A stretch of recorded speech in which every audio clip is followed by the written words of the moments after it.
We got Darren. Welcome, Darren, to the show. Welcome to our free call, Jenny. I see Steven on here. I see Matt. I see Barrett. Good morning, Jenny. How you doing? People are already chatting. Right. Good morning. Good morning. On this Tuesday morning, Wes is going to buy your home right there. Hi, Wes. Brian Sterling. So good to see you. Wanda and Mark are hopping on. How you guys doing? I see Barrett. I see Darren Day. Mac. People are still hopping on. Ken. Ken's a good guy. I like Ken a lot. There's some really good people on this call. Look at there. All right. People are still hopping on. I'm gonna give a couple more minutes before we get going here. I have had a month to talk about last month. Before I get going too much, I don't have these in my slides. And I was just talking about this before, but I figured why not at least just talk about it a little bit before we get going. But I'm starting to see some data points. It's interesting over the last 2 or 3 years, like all we've been hearing is no, there's no economy slowdown. All we've been hearing is no, there's nothing, nothing to be talking about, nothing's going on, everything's fine, everything's hunky-dory. But we're starting to see like actual data. Data always is lagging.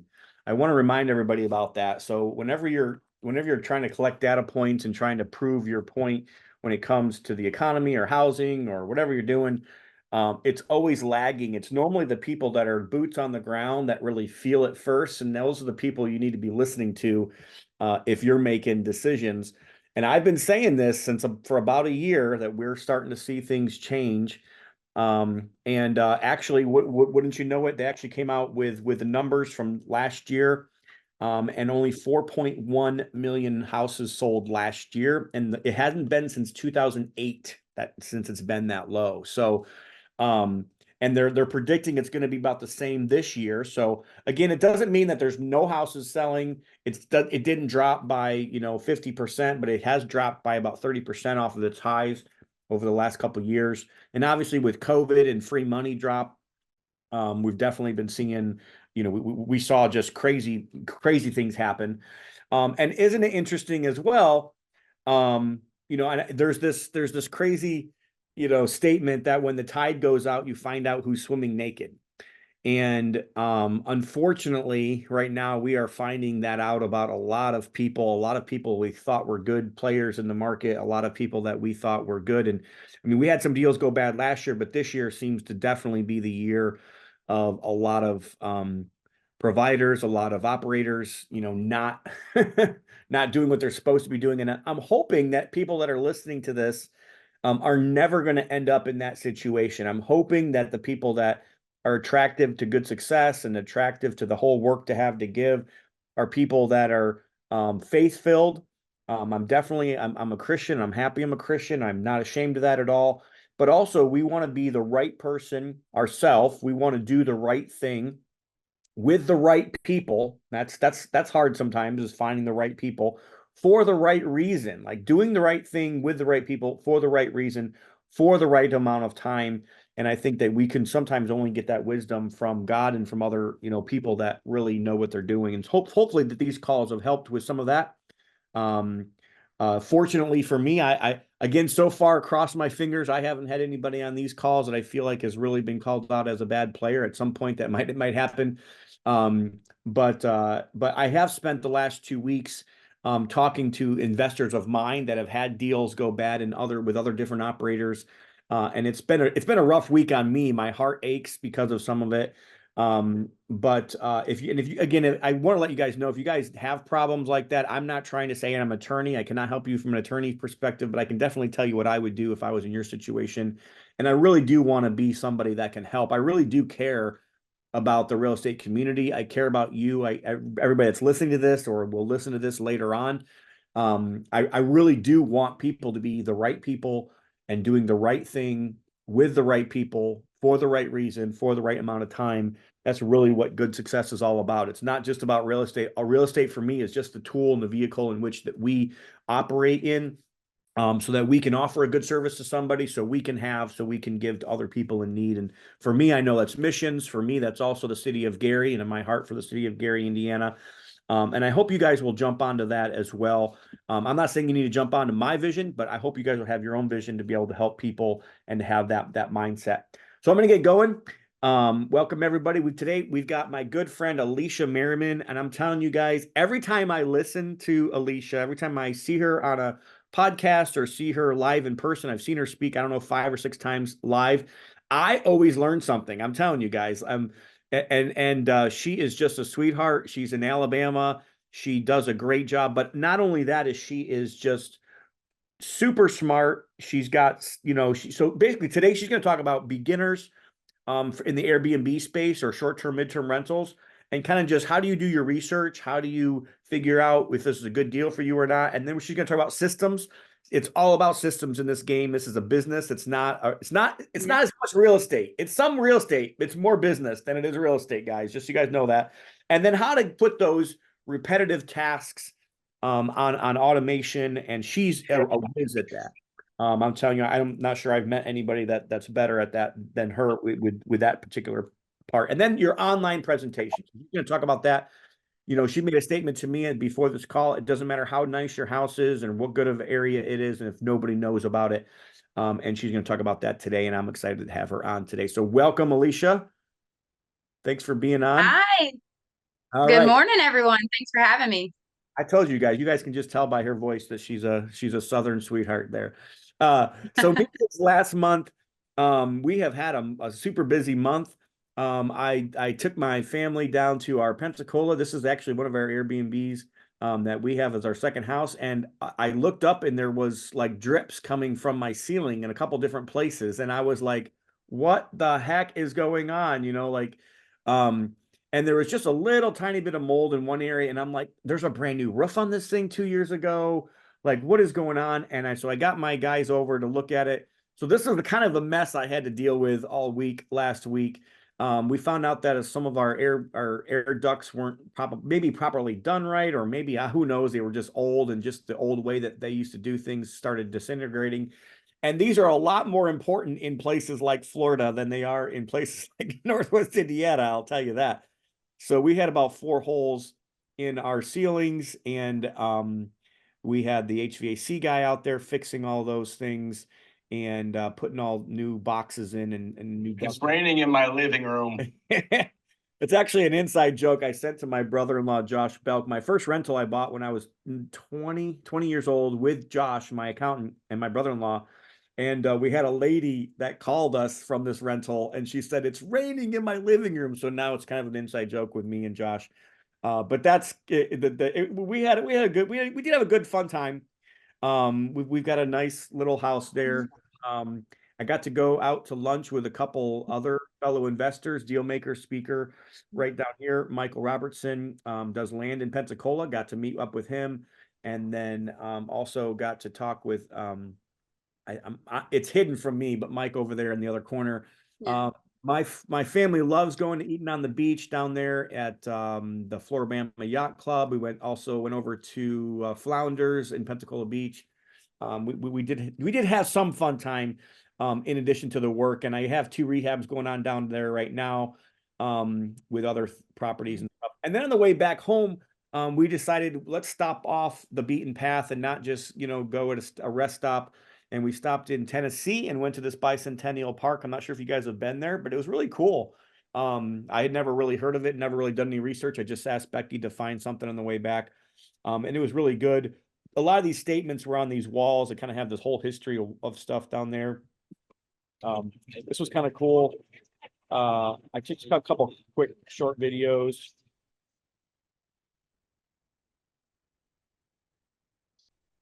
And then, this was just for Amelia, who's my marketing girl. They had a Venezuela food truck. It's Venezuela. And just so everybody knows, Venezuela arepes are better than Colombia. Okay, just want to make sure everybody knows that. If you don't believe me, ask Amelia. But Venezuela ones are better. And then we had the little farmers market going on here. Kind of cool. And lastly, I took a little quick video of this guy. These are really cool. We actually got to see this in Greece, of them hand making these out of silk, and they were like super duper expensive in Greece. I wouldn't recommend buying them if I were you guys. But this is what this guy's got to do in order to make these rugs. So it's like all day long, handmade. Back and forth. I thought that was kind of interesting. I know that in the world that we live in today, we have a bunch of machines that do everything for us. But I thought that was interesting. And then we got home and found out that one of our cats was no longer with us. So my son Zach is having a hard time with that. He angrily cried the whole first night. We found that out, but he actually got to be in the senior play that the seniors did to raise money for their senior trip that a lot of you guys helped sponsor last year. And appreciate you guys for that. But it was not a good situation at the at the Olsen house a couple nights ago. Upcoming, want to always talk about the different events that I would recommend you guys go on. This, first of all, is the Investor Addicts Cruise, February 22nd. I will be there. And it's, to me, it's a great way to be able to just kind of lock yourself in a boat for a week and get with a bunch of other investors and force yourself to network and learn from other high level people. This is, I'm telling you, one of the premier, if not the premier event of the year, in my opinion. This is Jim Ingersoll's Deal Maker next March 18th through 21st. So mark your calendars for that. And then also our real estate free for all, which will be September 5 through 7. Jim, who puts on the Deal Maker, is actually speaking at this event, and I'm really happy to have him. But I've got some amazing speakers. I think we've got some of the lineup here. Yeah, here we go. So Tom Barry, Hannah Kessler, Mike Kovachkov talk about tax sales. Chuck Glover will inspire you. Augie Blaylock actually owns a trust company. I'm going to have him talk about trusts, and we're also going to have an auction for Augie and the seniors. Jennifer Ruth Green. I'm telling you guys are going to want to hear her. She wrote a new book about leadership, and she's a colonel. And she knows nothing about real estate. So it's her speech will not be about real estate, but will be about battle tested leadership, which I'm excited to hear her. I promise you'll enjoy her. Trevor Harlos, that's with Eckert. Andy Teasley told me he's going to try to pack 3 days worth of content into 45 minutes, teaching about the financial calculator. David Richter, how to make more profit from what you're doing. Jim Ingersoll, Dan Safalski, Anna Kelly. I mean, there's just this is just filled with rock stars. I promise you guys. Wendy Sweet, Josh Belk, Rick Bressler, Jennifer Stewart. Can't say enough about her. Josh Belk, I just talked to you guys about a rental that me and him bought a long time ago. But he's going to be giving us an update on accounting things for this year and kind of some of the tax laws that are changing. So it's going to be a super great event. I promise you guys, not going to want to miss it. We are charging this year for the event for the first time, and we get, what do you know it? We're already about 70% full. So make sure you guys get those tickets. The VIP is really what you want. That gets you an extra dinner with the speakers and sponsors. Get you the all the videos for free as well, and a bunch of other goodies as well. So you guys are going to want to go for that. And we've talked about that enough. So if you guys are on this call and for some reason you're not in the Facebook group, please join that Facebook group, the Real Estate Free for All Facebook group. A lot of the information that we do about these calls and stuff is on there. We also have a local meetup group. If you're local, you want to be on that as well. Remember, be a conduit, not a bucket. And that's all I'm trying to be today, is just kind of connecting you with somebody else in my network, Alisha. And I hope everybody will have this mindset every single day. They wake up, thank God for what they've been given, and go find somebody else to be a blessing for that. If you guys are looking for capital, we do have Conduit Capital, and we are doing loans. We still need to deploy some capital right now, so let us know how we can help you there. We're operating in about 13 states. If you're local here in Northwest Indiana, our next meetup group is tonight, June 11th. And I am going to be speaking for the second time. So we've done 17, 18 meetings, and normally I don't speak at these, but I'm going to be talking about 11 ways you can get into real estate. And that'll be tonight at our office, 5:30. Hope you guys can make it. Next month's call, a new person to my network is Courtney Frick. You got to meet Courtney at the last Deal Maker, and this girl is, I'm telling you, she's awesome. You guys will love her. Used to be a missionary, And now she has her own radio show. So she's got her own radio show down in New Orleans area, I believe. And she's just a treat. She talks a lot about seller finance. I know Leon Johnson was on here. She's a big fan of Leon Johnson. A lot of the stuff that Leon teaches is exactly how she gets a lot of her deals. So she can be talking about acquisitions, and also working with realtors. She has a great process to work with realtors, and you guys will enjoy her for sure. I promise you. It was really a blessing for me to be able to meet her, and I think you guys will really enjoy her next month as well. So, Alicia, you ready to go? I sure am. If we've got the screen share, you may go ahead and do that. There we go. There you go. It's all yours. Yes. All right. You guys should be able to see that. We'll get it in presentation mode here. All right. I'm actually going to minimize all of you so I can't see you. Good morning, everyone. I appreciate everyone who got on this morning. And we are going to take about the next hour to hour and a half, and we are going to break down the wild beast of Airbnb, you guys. So I can see some of your faces over here. How many of you are actually active hosts? Put your hands up. I know Wanda and Mark. I know they are.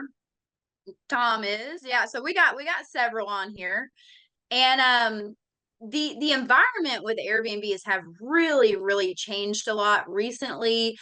No longer are the days where Airbnb, what it was founded on, which was you got an extra room in your house, just throw it on the platform and maybe you can make some side income.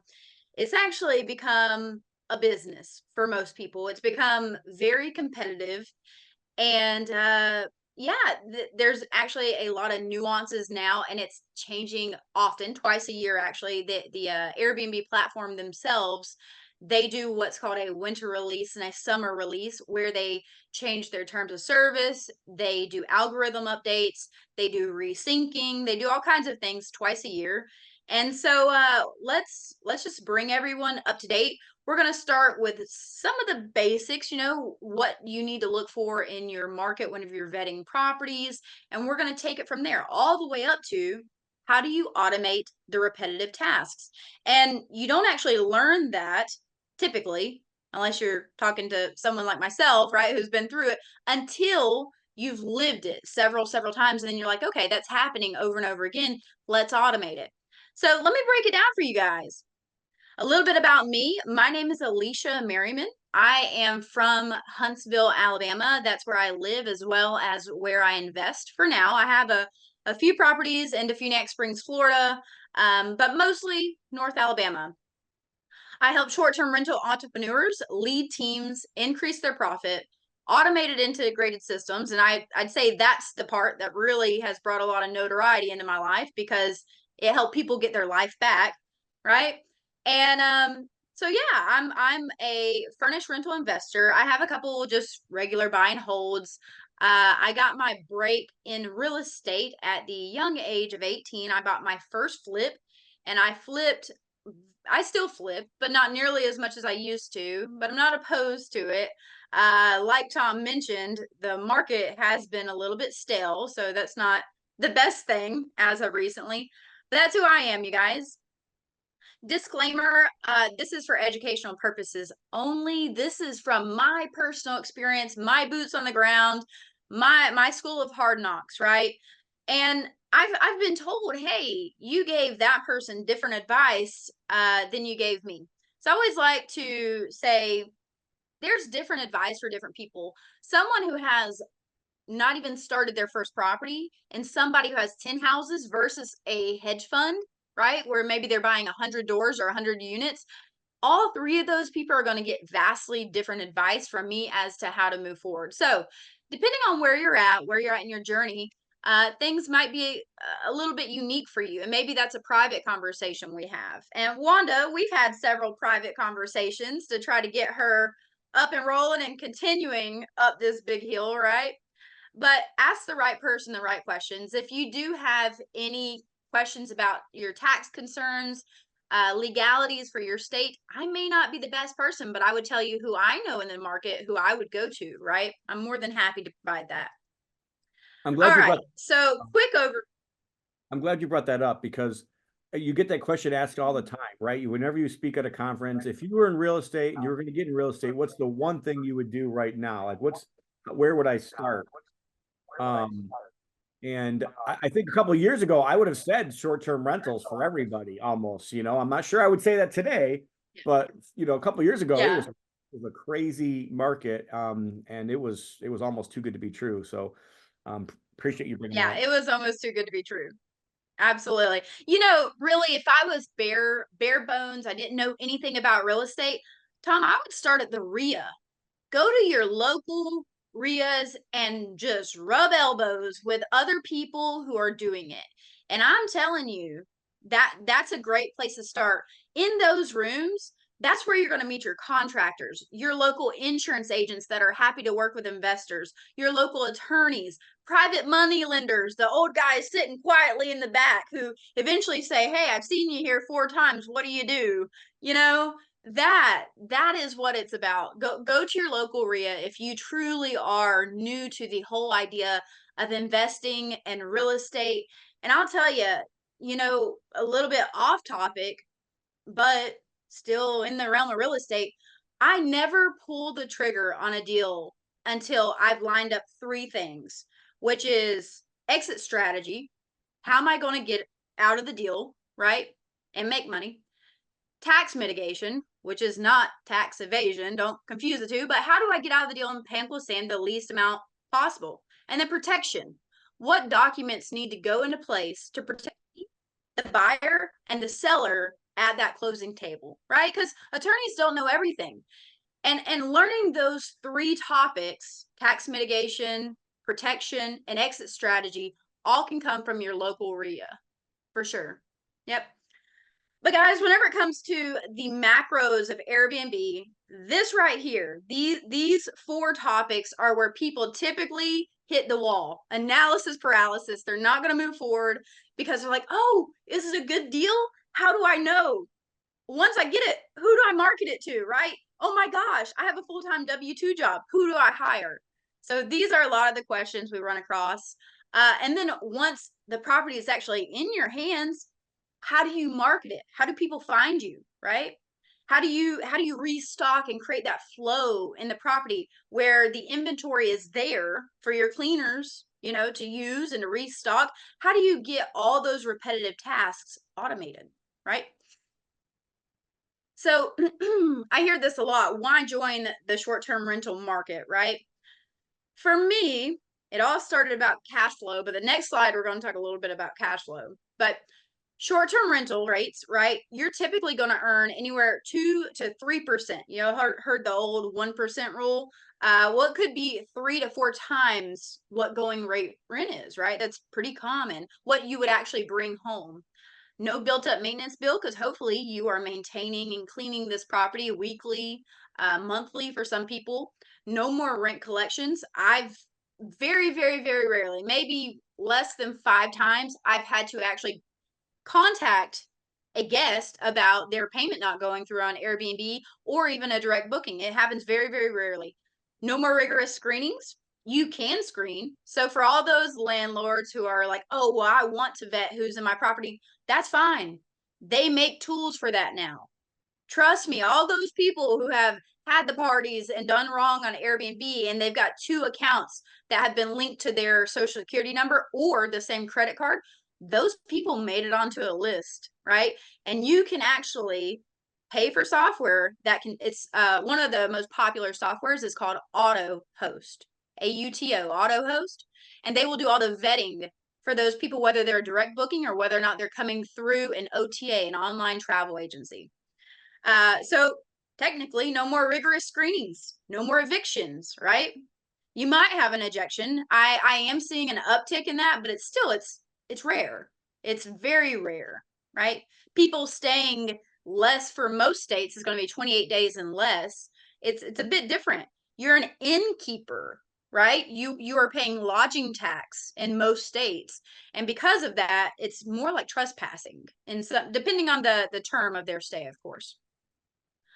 So for me, I mentioned that I got into Airbnb several years ago. I think it was like 2017, 16, 17. I got into it then because I was transitioning from a full-time flipper. Well, I was flipping at a really good time in historic markets, right? 2016-ish, 2014, 2015. That was my time frame.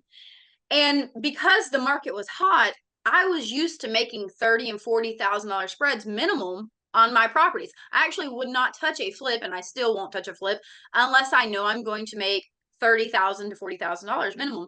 And I was trying to like rack my brain. How can I exchange this active income? I have to be here, manage, get materials here, and kind of keep my eye on this and still make that kind of money. What other department in real estate has the highest amount of earnings but in the rental space, right? I landed on short-term rentals. I landed on corporate rentals. Corporate being defined by me as 28 days or more, so month-to-month stays. And that then opened up Pandora's box for me transitioning from mostly flipping into my rental portfolio. I just didn't know how to do it and still kind of had the same support money. But cash flow is really, really high whenever it comes comparatively to other rental demographics in the real estate space. So let's say you had a $250 ADR, average dollar rate. So you were getting $250 per night. And for those of you who say, oh my goodness, I can't get that in Gary, Indiana, you might be right. You might be right. I don't get that in Huntsville, Alabama, but I'll tell you this, you can go to other markets, number one. Number two, the average daily rate across the United States is $284. So if that is the average, I'm telling you, there are a lot of markets up there where you can make the numbers that make sense, but it may not be right in your back door. But if $250 per night at an 80% occupancy, which means that it's being booked 24 nights out of the 30-day month, what would your house generate? $6,000 per month. You see that? Now that's gross. So maybe you're going to deduct, by the time you count for mortgage, insurance, utilities, lawn care, and Wi-Fi. Some of you might provide streaming services. Some of you might provide pest control, depending on what part of the country you're in, right?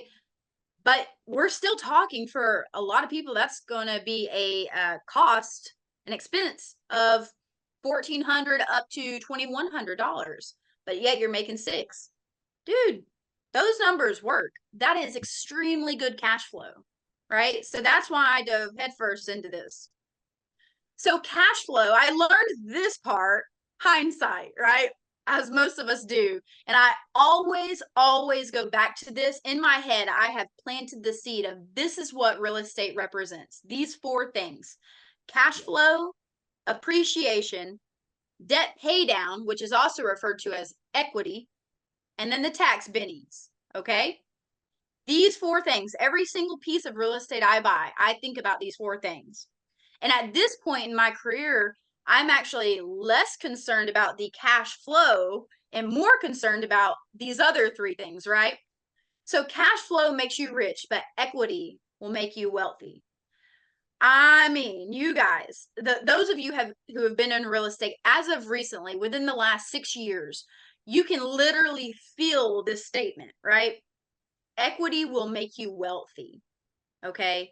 It's a wonderful time in history to analyze your equity in your properties, because if you haven't done it by pulling something like a CMA, competitive market analysis, you can use a tool such as PropStream to just get a rough idea. Or of course you can contact one of your local realtors, or typically anywhere between $70 to $125 to have a CMA, a competitive market analysis, pulled, and you can find out what your property really is worth, what the appreciation is valued up to. But so your cash flow is going to be your rental income minus property expenses, right? And that's what I got in it for. Number 2 is your appreciation, the amount your home goes up on average per year. So the national average, which I will tell you, this right here, 3.8%. I don't know how many years. I pulled that off of I think that came from Fred website, but I don't know how many years they pulled that from the average, but that's not as of recently. As of recently, the appreciation on our houses in the last 5 years has skyrocketed. Tom, what amount do you think in the last 5 years your properties have appreciated? So most of the properties that we've had over, and we went into Gary. So that's the thing. We went into Gary 5 years ago when the average ARV was like 45 and 60, and today it's like 180 and 220. So I mean, that's like 25-30% annualized. Yeah. Wow. Yeah, that's killer, man. That's fabulous. I'll tell you the house we Right? bought in Florida. So our house that we bought in Florida, we paid 330 for that right in the beginning of COVID, like 2020, and now it's worth about 500. So I mean, that's just 4 years. Beautiful. Beautiful. Beautiful. Debt pay down, which is also referred to as your equity, right? So if you bought your property at 500,000 year one, right? You started paying down by year 5, how much do you owe on that principal? That's your equity spread. And a lot of people, they actually call their equity from what they owe today to what it's worth. That's not exactly what equity is. It's from where you bought it to where you've paid down, but the appreciation is the difference. If you bought it at 500,000, but today it's worth 750, right? Just like Tom's example of going up 25%. That's wild. And then regular depreciation, or since, and this is an option, right? Regular depreciation, great. We love the fact that we have those tax benefits just by being in the real estate space. But in short-term rentals, you can actually get something called bonus depreciation, or, and that's kind of a nickname, I think, bonus depreciation. Really, it's called accelerated depreciation. How do you do this? You have to be considered an active participant in your management. I am for mine. Every Friday, I go back and I reanalyze the past week, and I give my staff like some corrections, and I monitor and I make decisions. That's my 2 jobs from here on out. But and then often you're going to need a cost segregation report. Now, I'm not affiliated with this company, but I have been told by my friends, other people in my network, that this company, STR Cost Seg, is one of the most affordable I don't know, providers of cost segregation if you want to go that route. Now, that's just going to mean that they're going to go in, they're going to evaluate everything in the property, and you're going to get to depreciate that at an active, accelerated rate, right? So those are all huge benefits to short-term rental. Let's talk about stabilizing your empire. All of this hinges on good systems, good procedures, SOPs, right, for your helpers. But when most people start, they're in survival mode, right? They are what I lovingly refer to as a hectic host. They are barely making it. They have nothing automated. They are mowing the grass themselves. They are running to the property between every single guest, and they are manually changing the digital door lock, right? They are highly overwhelmed. They are hectic host. The second phase of becoming a short-term rental owner, typically this happens between like the 4th to the 6th property. For most people, they hit this stage. They're in that growth phase where they're trying to be the person who goes out and looks for more properties and sets up the funding and gets with the attorneys, yet they're too busy backtracking trying to fill all the holes for the current guests that are coming, right? They're in this growth phase, and they're also under this mindset that only they can do it, right? They can't get out of their own way. That's that growth mindset. It starts for most people around the 3rd, 4th, 5th, and 6th property. Depends on who you are.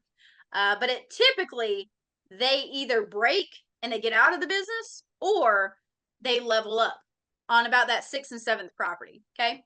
Expert.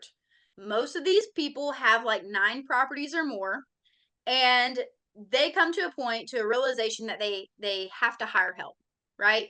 If you're thinking about, do I need to hire help or not, you're 3 months too late. You need the help. Okay. So this is typically the phase where people either get out of the business or they get their life back, and they have the cash flow. So every single property making anywhere, it's not uncommon, almost the national average is $920 something per month is earned, so net, from Airbnb properties. And it's been my experience too that it's equally, most of my students, friends, network, they earn at least $1,000 off of their Airbnbs per house. Some are upwards of $3,000 to $5,000 per month, depending on if it's on a lake or anything unique about it, has a hot tub. And then legacy. So these are a lot of the guys who are going in, they're buying 30 to 100 doors at a time, whether that's a multiplex, and that's very common. Hedge funds, right? They are building scalable models, and they want a system that not only can keep up with that scalable model, but they need to know more about the staffing, right? How do you turn and burn those actual portfolios and keep them maintained? The blueprint. What does one of these businesses typically look like? Well, first it starts with finding a good deal, right? Lead generation, acquisition. And you guys, I don't care if you are in short-term rental, mid-term rental, standard rental, flipping it. Flipping it, all you're doing is you're taking that, what would be equity in the property, and you're cashing it out. So really it doesn't matter your exit strategy. Whenever it comes to acquisition, you make your money on the buy. And what do I mean by that? I'm sure you've probably heard people say that, but what does that really mean? That moment where you are sitting there face to face with that seller on their sofa that's been half eaten by the dog, that is the moment where you make your money. Let's compare to this. If you were at a basketball game and one team got down 25 points in the first quarter, what's your outlook of that game? It's probably not going to go so well for the other team, right? The same is true for you. The same is true for you. You make your money right there in negotiations on the buy of the property, okay? How do you furnish the property? Travel channel marketing, right? What's travel channel marketing? Travel channels are things like Airbnb, VRBO, Furnish Finder. These are provided platforms where people who are looking for furnished rentals go to.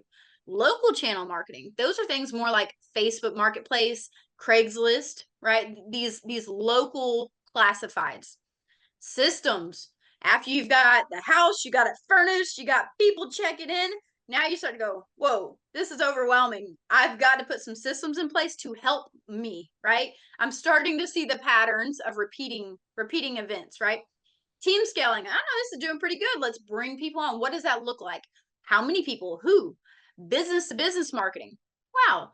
So I've had businesses like Boeing contact me and say, hey, Alisha, we have 30 contractors coming into Huntsville, and we'd love to put them all up at your places. Would you be willing to consider going under contract for 6 months? Right now, I've got to provide 6, 7 houses all at once, which sometimes is very difficult to do if I've already got contracts to honor. But business to business marketing, those things happen all the time. Most of my corporate reservations are with businesses.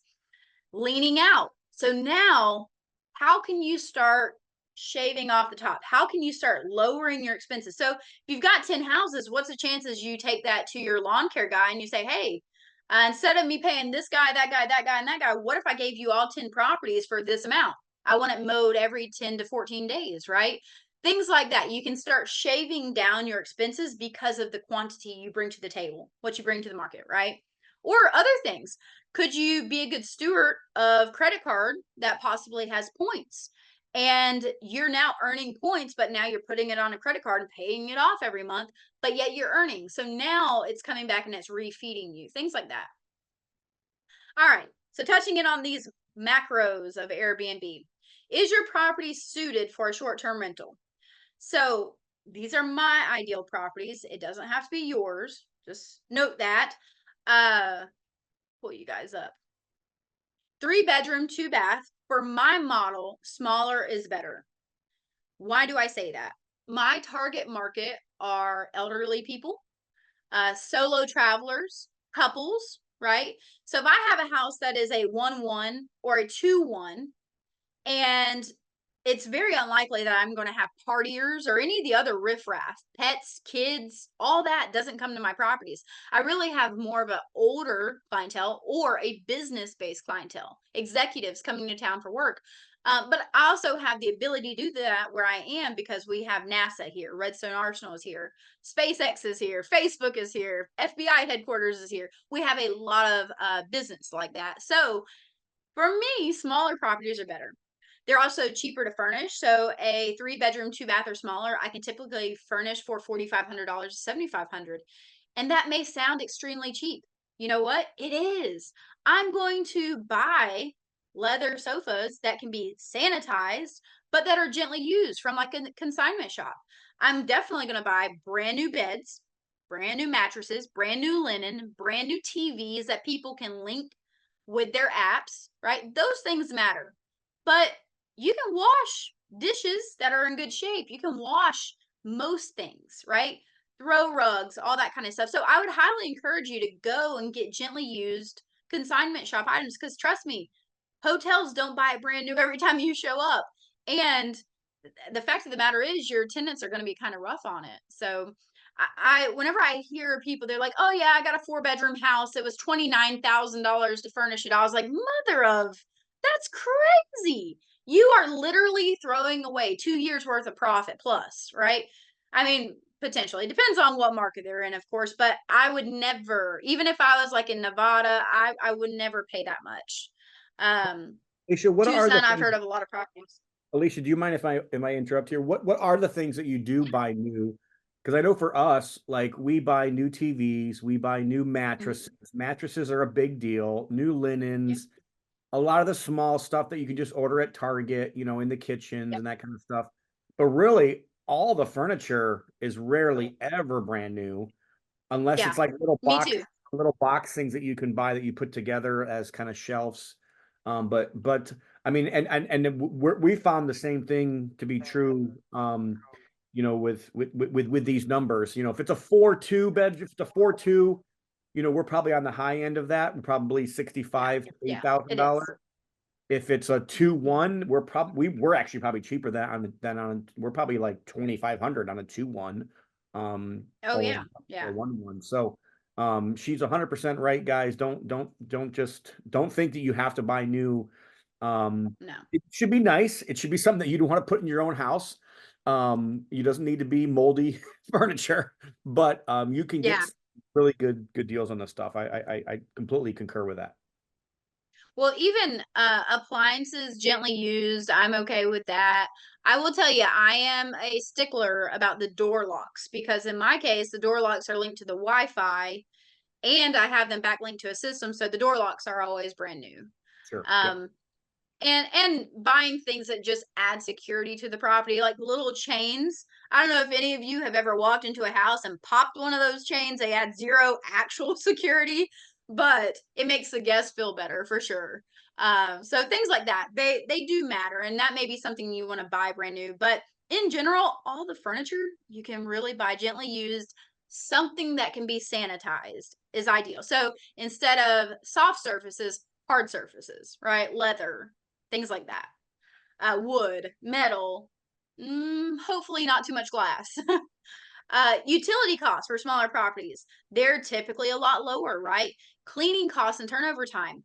When a cleaner comes into a 2-bedroom, 1-bath property, they can turn that property over very easily between the hours of 10 a.m. checkout and the next check-in of 3 p.m., right? And the costs are a lot lower every time they do the turnover. Clean, but not necessarily updated. So the property doesn't have to have granite. But what does matter is having like a really clean white caulk line at the top of the baseboards, right? The guests want to see that it's very clean and sharp, but it doesn't have to have the nicest amenities, right? People prefer private parking, pets, full-size kitchen, and washer and dryer. These are the things that are going to make you stand out from the hotel down the road, okay? Private parking, pets, allowing pets, full-size kitchen, and washer and dryer. How old is a home? that genuinely matters. I mean, I've got quite a few properties that we fully rehabbed, and for whatever reason, those houses still can have more problems than a newer home. So it genuinely does matter. I mean, we've got houses, we've done all new PEX, all new 12-2 wiring, updated everything, new drywall, and for whatever reason, that house still attracts more bugs than others. I don't even know why, but before you buy your property, if you can, if it's available, if it's like a twoplex or a threeplex, something like that, ask to speak to their maintenance man.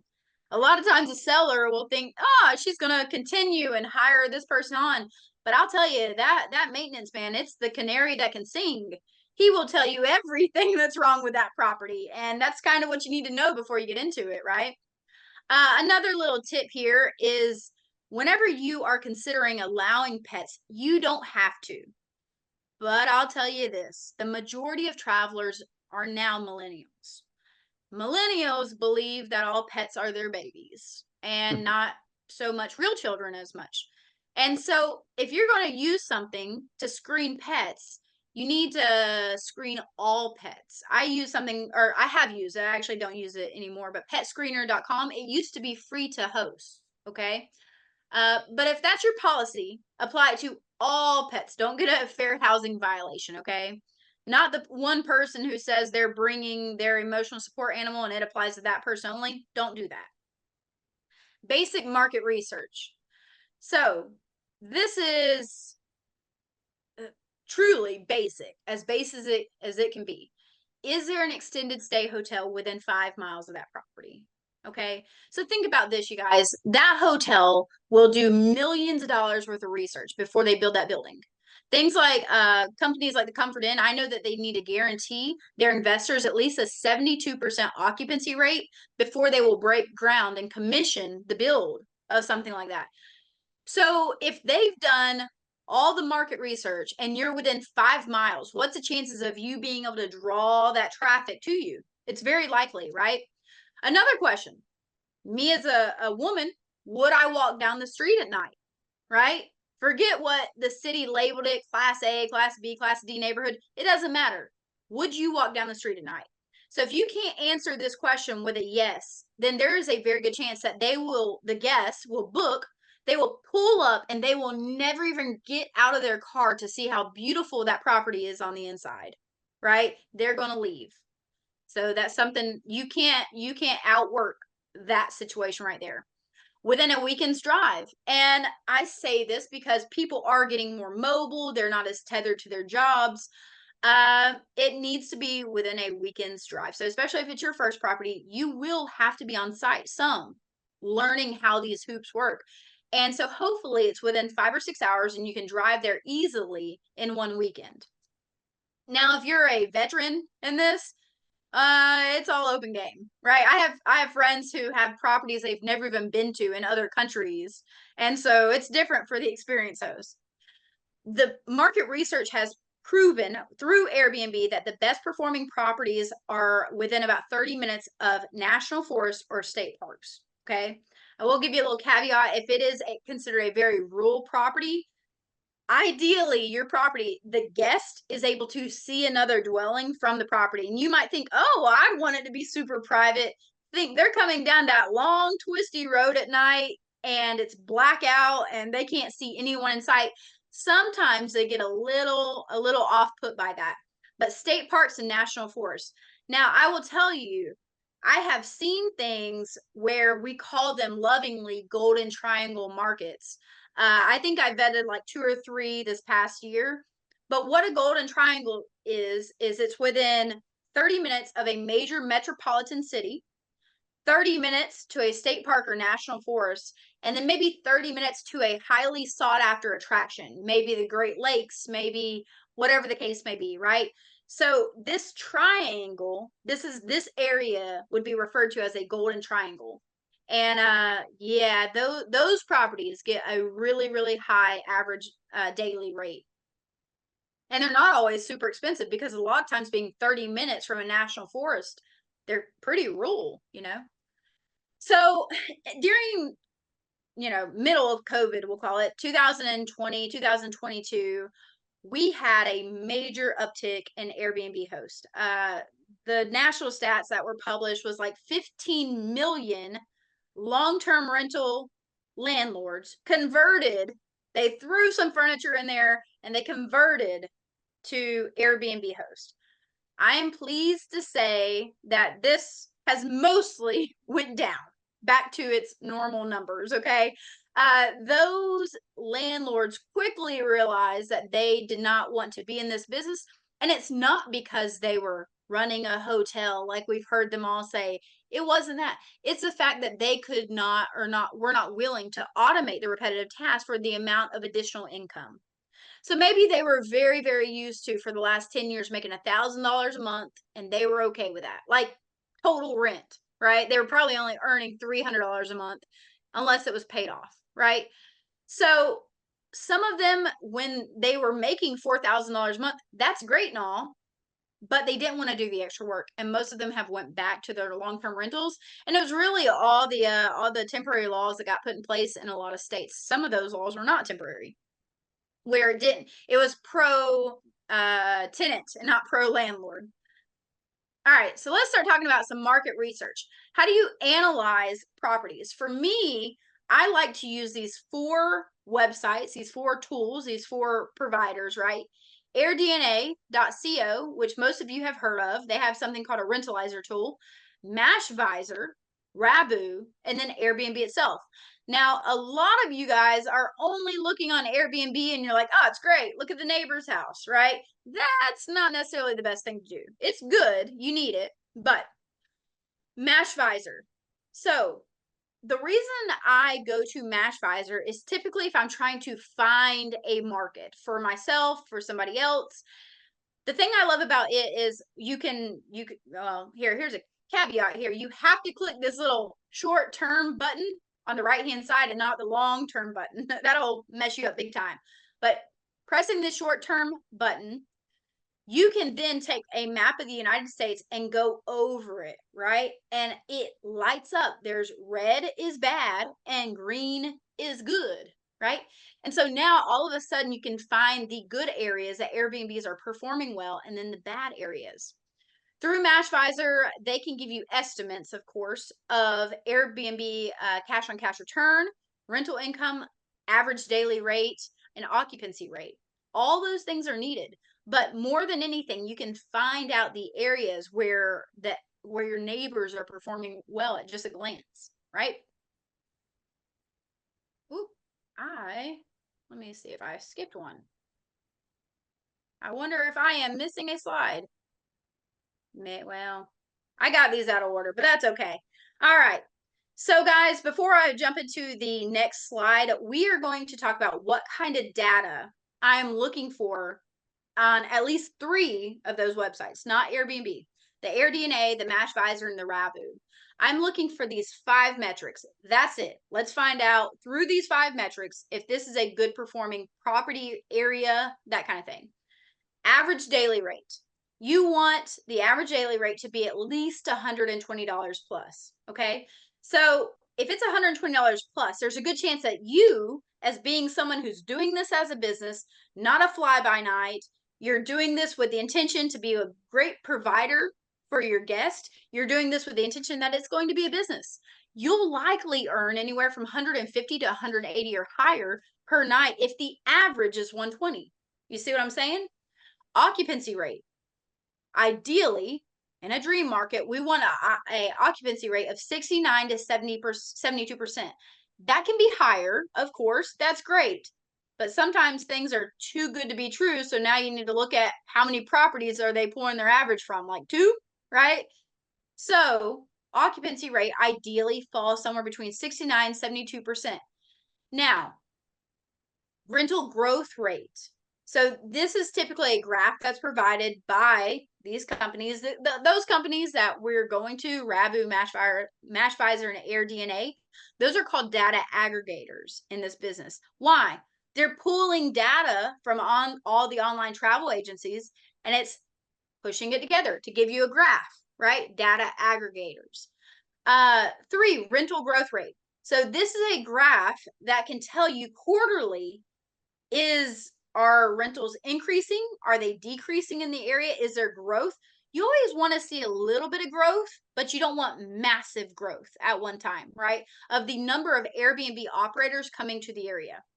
Active rentals versus the entire population.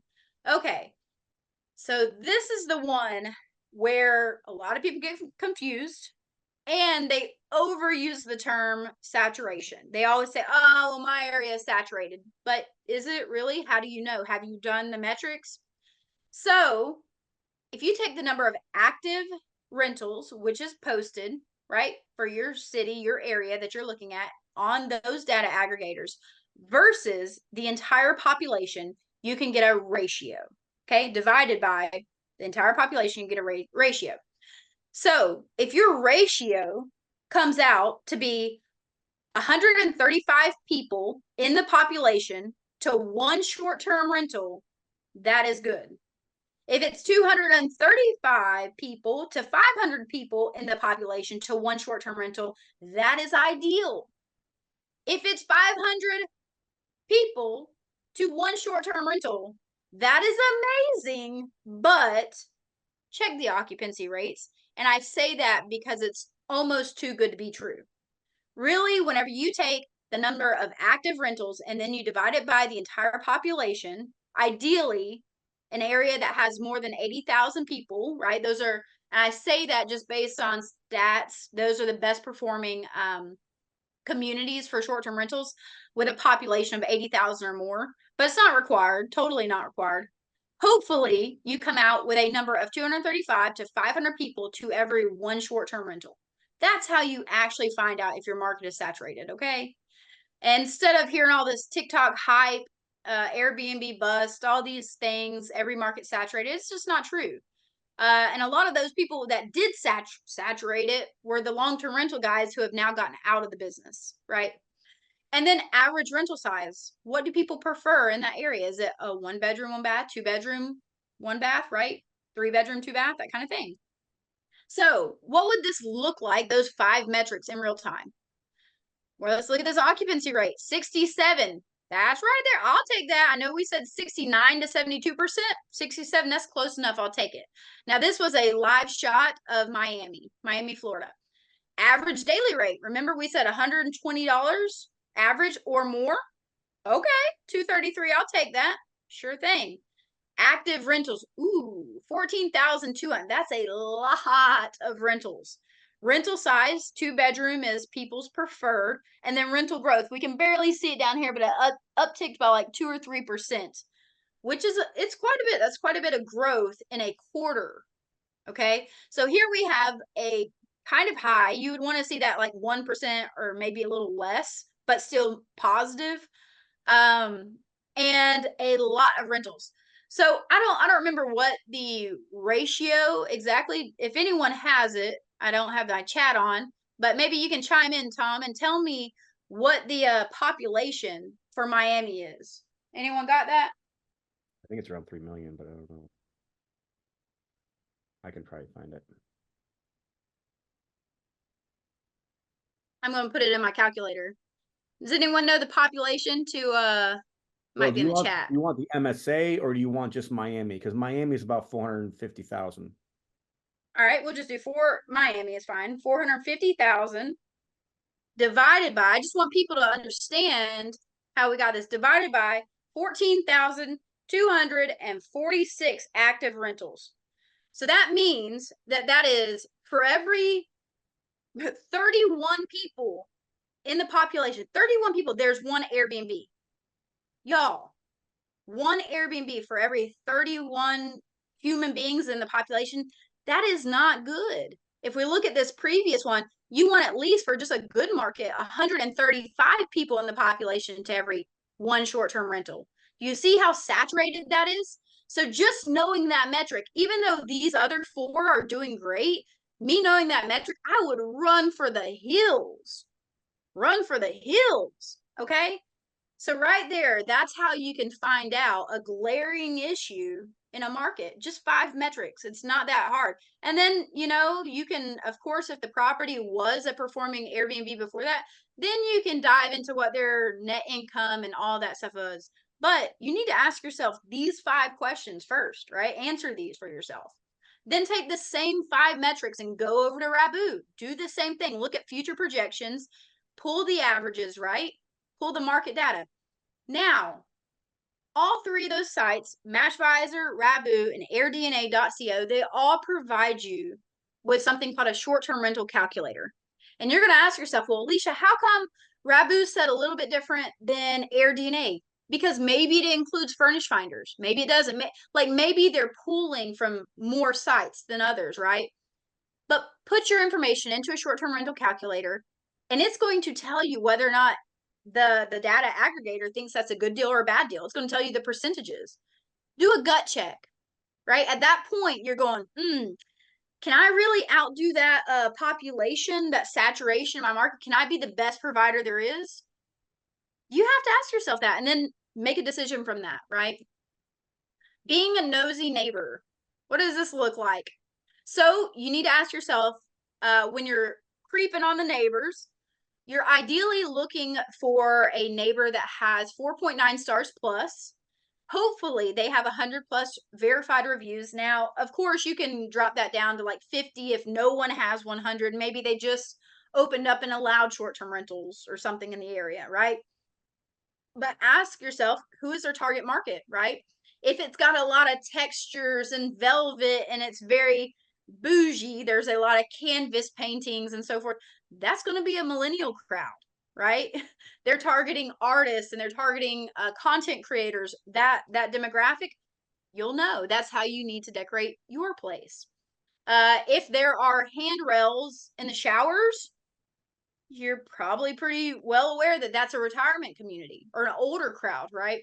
Calendar, how many nights are available and how many months out are they booked? Now, on this, I will tell you that that can be a little bit deceiving. You want to see their calendar and how many are booked, but Airbnbs in general, short-term rentals, have a 21-day lead time. In other words, the average person books within 21 days of their stay. So most Airbnbs are only booked without 21 days, okay?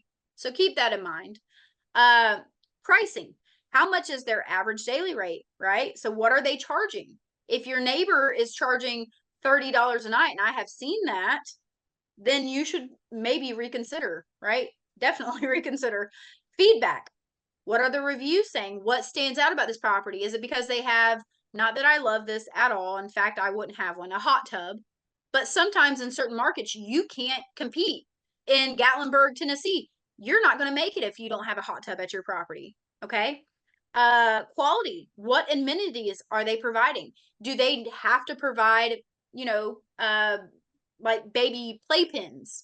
During COVID, that was a real pain in the butt because you had to take it out and like pressure wash it and super sanitize it, sit it in the sun for 24 hours. That was a real pain in the butt. But what are they providing that's making them stand out differently? Photos. So professional photos, I would definitely suggest bright and airy. It's really popular now to provide twilight photos. That means what does the property look like at nighttime? Lifestyle photos. Those are ones with models in them, not real models. It could be like your grandson, niece, nephew, someone like that, right? But it's an image of somebody pouring coffee. It's an image of somebody stepping out of their Airstream, right? Moving photos. Local amenities. So what is provided in your local area? And then the age of their oldest review. So what this will tell you is how long have they likely been in business divided by the number of reviews. It's been my experience that only about 50% of people on Airbnb actually leave a review. Now, years ago, pre-COVID, I would say that number was much higher, like 85%. But since the demographic has really changed of who the traveler is, I've noticed a massive decrease in the number of people who actually leave a review. So, short-term rental deal check. You guys, I'm giving everyone who is live on this call right now at the end of it. I don't know how I'm going to give it to you. I'm going to give it to Tom and his staff, and maybe they can email it out to you guys. But I've got a few documents, this being one of them. This is a short-term rental deal check. Now, whenever you're actually analyzing the numbers, you're kind of doing some estimates on what you think pet income will be, the cost of utilities will be, and you're estimating this out. You're going to come up with some totals. My personal opinion is that that property should provide a cash on cash return of 20% and a cap rate of 10%. Now, those data aggregator calculators that we just talked about, they will also give you a total on these percentages.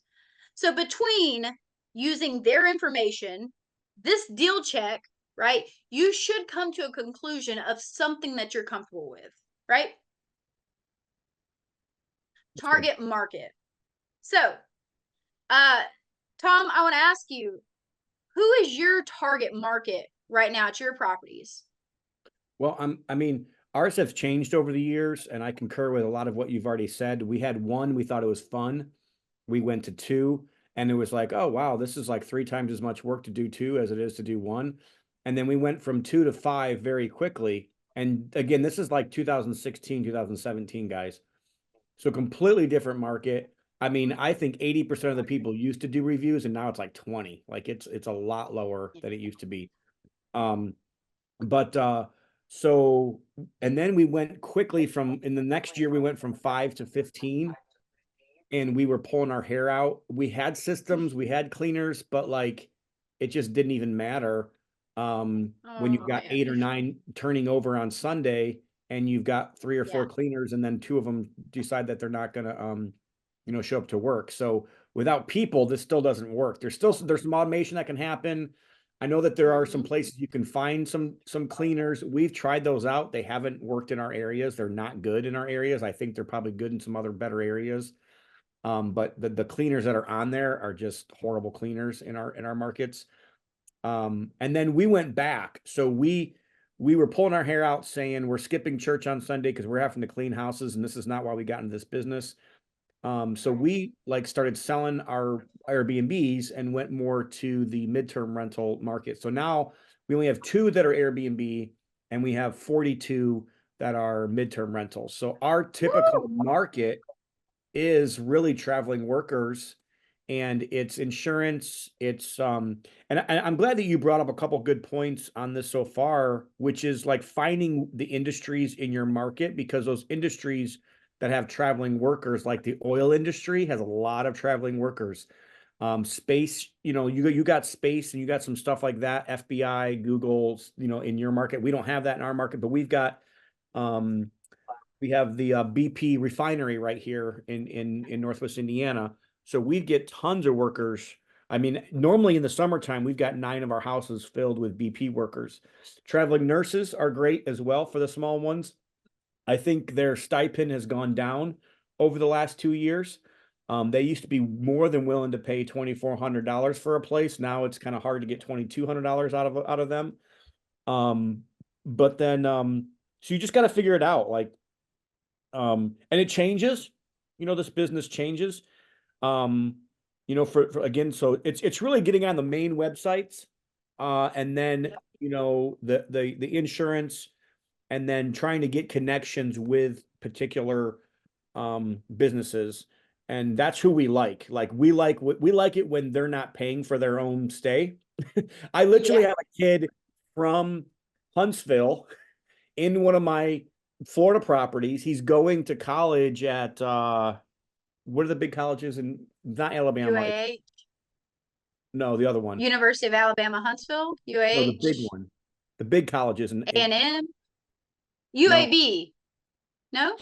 you're saying UAB, Auburn. Auburn. Yeah. Yeah. So he Auburn's goes, huge. yeah, so he goes to Auburn, but he's got an internship as an engineer down there in Pensacola. So he's staying in one of our houses right now. It's like you just don't know who you're going to get, and they'll find you from different places. So it's really kind of crazy and kind of fun at the same time. And actually in Pensacola, it's weird. It's weird. Business travelers or people that are doing work down there. We've had 3 or 4 6-month stays, from people that are like from Massachusetts that are doing, flooring. I'm like, why don't you just go get a house? I don't know, but that's what they're doing. So, Yeah. I know that's a long, Well, long maybe answer to that short question, but it really changes. And that's our typical state. Now in our summer houses or the Airbnbs, it is more like vacationers and families that want to stay for a week, because we don't do less than 7 days in even our short-term ones. So it's people that want to get away for a week. They want to have a pool. They want to be close to the beach. Mhm. And we've only had one party. We've had two parties with all of the thousands of nights that we've had since 2016. We've only had two parties. One in our Yeah, Pensacola yeah. and I one in the beach very house. rarely, very rarely have any issues like that. Now I've had some weird situations, don't get me wrong, but I had someone bring an emotional support pony. I've had all kinds of strange things, but typically people they care for your property. Typically they do leave it in decent condition. Very, very rarely do you have these strange things. But I think you brought up two really, really points that I wanted to hone in on there. Sunday is definitely not just my case, not just Tom's case, but if you are in the short term rental space, Sunday is going to be your highest turnover day. Meaning, what is a turnover? People checking in, people checking out. You're going to get your business people checking in, and you're going to get your people who are there to visit grandma checking out. Okay. Definitely your highest turnover day. And another thing, he's right. This is still a business. This is still a business where you cannot automate absolutely everything. There needs to be a tangible human being. It doesn't have to be you, but somebody has got to be the boots on the ground to put up that inventory. Somebody has to clean that space. Somebody is going to have to maintenance that property when the time comes. I wouldn't say that those things are always isolated to Airbnbs, but maybe it doesn't happen as often in other sectors of real estate. But in this case, you're going to be making more, but you do have to do more. You can automate, in my opinion, about 80 to 90% of all of the repetitive tasks, but there are still some physical ones, okay? Um, I love so the whenever it statement you comes, said earlier. I even posted it on Facebook, that you said, if you got to the point where you think you need help, you're probably about 3 months late. And she's 100% yeah, right. oh yeah, definitely, definitely. You already should have had somebody. Vacationers and hipsters, why do I put that one on top as much as those people don't sound like the best target market? No longer are the days where people are tethered to the golden handcuffs, right? No longer are the days where they have to have a physical job. A lot of people have ventured into a virtual position, meaning hipsters and vacationers, they are traveling more, they are becoming mobile. So having things like a physical Ethernet cable coming out of your Wi-Fi box matters to these people. Having a desk and a designated place to do their work matters. Thinking about these things, knowing that this is your ideal client, it's that's going to make a big difference for you. Graduate students. Now, I put discounts there and along with the traveling nurses because trust me, just like Tom said, he's not getting the numbers they used to. They will ask for a discount. Okay. It's very, very common. And I'll tell you, supply and demand, baby. You don't have to. You don't have to. There's a good chance where you will find somebody else. But if that's something you want to do just for the essential workers, you're welcome to do that. But retirees, a lot of those in Florida, right? Home builder clients, that's a big one for me because we do have a massive commerce that's growing. We're booming, right? For my local area, refinery workers, military, business travelers. I love executives. Oh, I love them. They leave at like 6 in the morning. They come back at 6 at night. And my place is perfect, right? Insurance stays, traveling nurses, entertainment industry workers, traveling welders. So this is always like a light topic that I just kind of keep it light if you can read through the lines here. But I genuinely or generally do not love to welcome divorcees and funeral visitors. And I'll tell you, you can just say no. You don't have to say why. You can just say no. And what I typically write on the platform is I am uncomfortable with this reservation. They can't respond to that. Fight me, right? Like I am uncomfortable with this reservation. And that's it. Often they might ask, what makes you uncomfortable? You just don't respond. When Airbnb asks you, why are you denying this person? You just say, I am uncomfortable with this reservation. You simply can leave it like that. That is an answer. Um, and for me, why do I didn't know about this until after it happened to me a few times, and I started probing around in my network, like, hey, have you guys had this experience? Have you guys had this experience? And yeah, come to find out, people are like, oh my gosh, Alicia, you allow that? You allow divorcees? I was like, I didn't know. Okay, so let's just take a scenario. Here in the South, a lot of women end up with their kids in a situation like that. And here's this guy, he's being milked of all of his money. He gets kicked out of his house. He doesn't have his kids. His life is literally falling apart. And you get to be the ear that he gets to cry to. Okay? Trust me, he doesn't want to be there. Okay? So that's just something to consider. And then funerals, it's been my experience that they truly are honest when they say this, they inadvertently have a party. And what that looks like is family together at your place, because your place is clean. It's an Airbnb. They arrive, they haven't been there that long. It's not dirty. No one, it's not Aunt Susan's house. They all go back there. Alcohol gets involved. Ooh, heard a big sound behind me, you guys. Hope y'all didn't hear it. Alcohol gets involved, and there ends up being an emotional upheaval typically. So inadvertently, they have a party. Marketing. So you guys, this is typically what my marketing looks like. Airbnb, VRBO, those are your short-term platforms. Now, you see this little graph here on the left-hand side. This isn't for all markets, but it is for a lot of markets. During the summer, now it may not be the case for somewhere like Aspen, but during the summer, that's our high months. And even for Florida, Tom, your high months is really the winter, even though everyone would probably assume it's the summer. Oh, But actually, it's not true. In my market in Pensacola, it's the summer. is it summer? It's Good. still That's summer. good. A It's lot of still summer. the markets that I've evaluated, they actually the snowbirds are the ones who create the consistency in their rental income, because most people are struggling so hard in the summer with like the saturation. So because saturation is so prominent, they're losing money compared to their winter months. That's what the metrics look like Right. behind the scenes for No, actual operators. But not I'm for glad our to know house. you're different. Yeah, our house in Pensacola, we like right now, I'm looking at my calendar, we do not have an open week until September. Um, and we're getting, we're Beautiful. getting almost $300 a night for that house. But then in September, there's like 2 bookings, and then October there's 1, and then like, but this is how it always goes, and who knows what happens in the winter. No, this last winter we actually had a 6-month stay, which they way underpaid. Beautiful.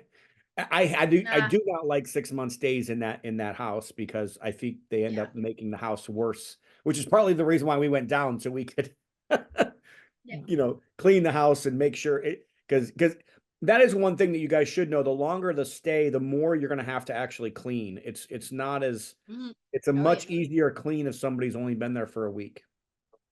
Oh yeah. So what we lovingly, respectively refer to that as is it's been very lived in, very they were very lived in family. So but yeah, he's so right. But for me, this is what my marketing looks like. During the summer, my high season, I'm Airbnb VRBO. I'm welcoming those 28-day and less visitors more, right? Winter, I'm avoiding vacancy. Why? You guys, vacancy is the death of this business. So being on spaces like Furnish Finder, Zillow, Facebook Marketplace, apartments.com, even having a Google My Business page linked back to a direct booking website, and I'm going to show you what I use. Those things can drive traffic for you to get those longer reservations to avoid the slowdown of the short-term visitors in your market. Now, that means that one house, just one house, for me, I welcome both types of visitors, short term and midterm. Now, yours don't have to be like that. I know of a lot of people that only do short term. Like Tom says, he's got a couple houses that really, he's really only welcoming short term guests. There's nothing wrong with that. You can have a mixture, right? But whenever it comes to some of these, some tips with Furnish Finder, let's say, a tip for that is always renew your calendar. Every 7 days, update your calendar and click on the button that says your property is available. Okay, that's going to move you to the top and move you to the top.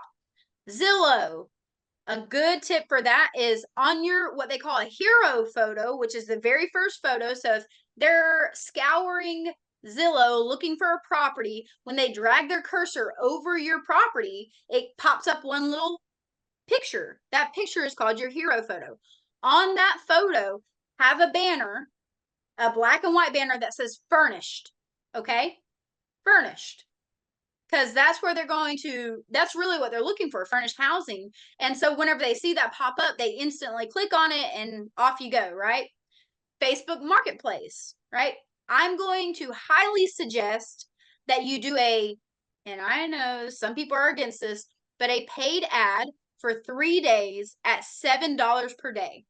So for $21, you're boosting that ad. And what you're going to have is much like this graph. You're going to have a ton of people visiting. And then even when the ad stops being paid for, it kind of tanks down slowly. And so you're still getting a lot of views and traffic on that ad. It's not just cut off immediately, okay? So Facebook ad, just a small nominal amount, 21 bucks. All right.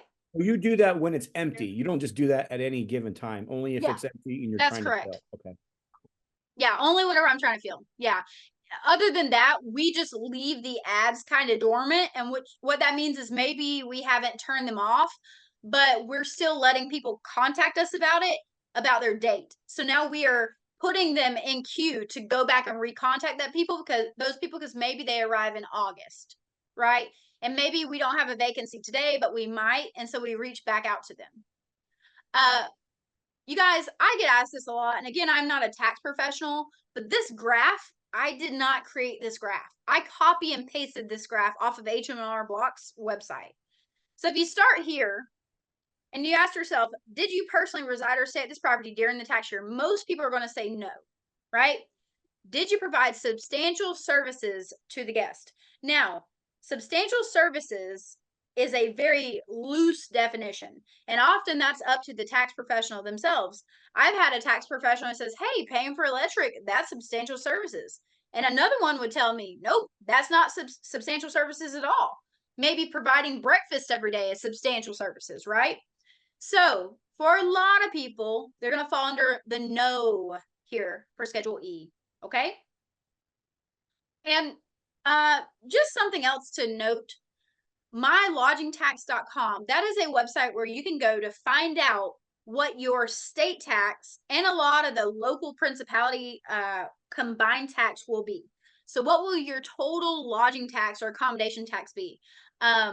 So if you have like 9% city tax and a 5% state, a combined 14% tax will be due. mylodgingtax.com, you can find that out for your local area. But whenever it comes to things like this, guys, taxes and restrictions, go where you are wanted. You know, it's so easy just to pick a property where they want your business, right? And just remember that. Don't try to fight them. Don't. And a lot of times it's a losing battle. I have been asked to represent a lot of friends whenever it comes to fighting their cities. I'm not interested. I wouldn't do that. I am okay with pivoting. There are so many ways to make money in real estate, you know? And just because I have a identity with Airbnb, it doesn't mean that I couldn't change. You know, I've been in a lot of different arenas myself. Hired help, cleaners. So the number one complaint is cleanliness. This is typically, for a smaller house at least, your average is typically between 75 and 125. If the house is like a 2-bedroom, 1-bath and smaller, of course, that goes up.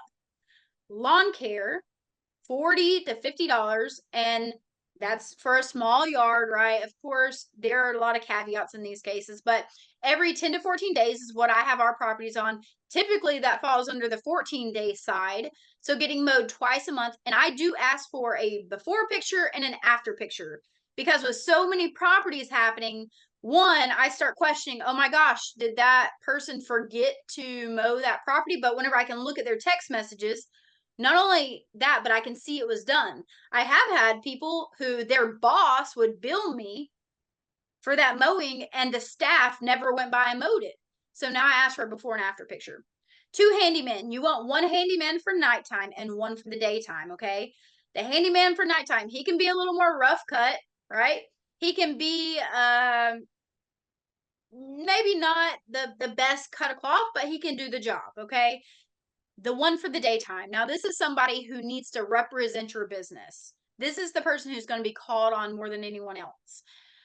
This person needs to have clean shoes or take off their shoes before they walk in the house. Bring their own tools. Don't throw nails or cigarette butts out in the yard. Clean up after yourself. So if you spilt toilet water on the floor, clean it up, right? That kind of contractor. He needs to be clean cut. And I know there's a lot of you going, oh, I've never met one of those golden unicorns. They exist. They do exist. But you need to have the conversation. Sir, I'm only going to call you from 5 p.m. to 7 a.m. That's the guy at night. And you, sir, I'm only going to call you on call from 8 a.m. to 5 p.m. I'm never going to call you outside of those hours. And you let them know that if I call you and I need you, I'm going to take good care of you. I'm going to pay you well because you don't want to be the one going over there and doing that work, right? Pulling something out of the toilet. You don't want to be that person. Co-host. So this is person who can take over a lot of your customer service, communication. They actually make quite educated AI for this now. VAs, you can hire a virtual assistant out of the Philippines. Pretty often you can hire someone for $4 to $6 an hour, and they a lot of times have already been educated in the space. They know how it works. They know how to work the tools, right? Boots on the ground. Let's say your property is outside of your area. Who can you hire? Local realtors, mobile notaries, Uber drivers, right? Let's say that you ordered some furniture, a replacement coffee pot, and you need someone to go and move that inside and your cleaner's not available. You should have a couple of these people local in the area that you can call on. All right, so how many cleaners is appropriate? Now, this stat came right off of, I think it's called Airbnb. It's like Airbnb News, like their local, like what they put out. Airbnb puts it out. Their little local media that they make. But they claim, and this isn't true for me, but 30% of all reservations on Airbnb are made within the last 24 hours. Oh, that blew my mind. I could not believe that. So, because it's not my case, but they claim it's true. How many cleaners then is appropriate?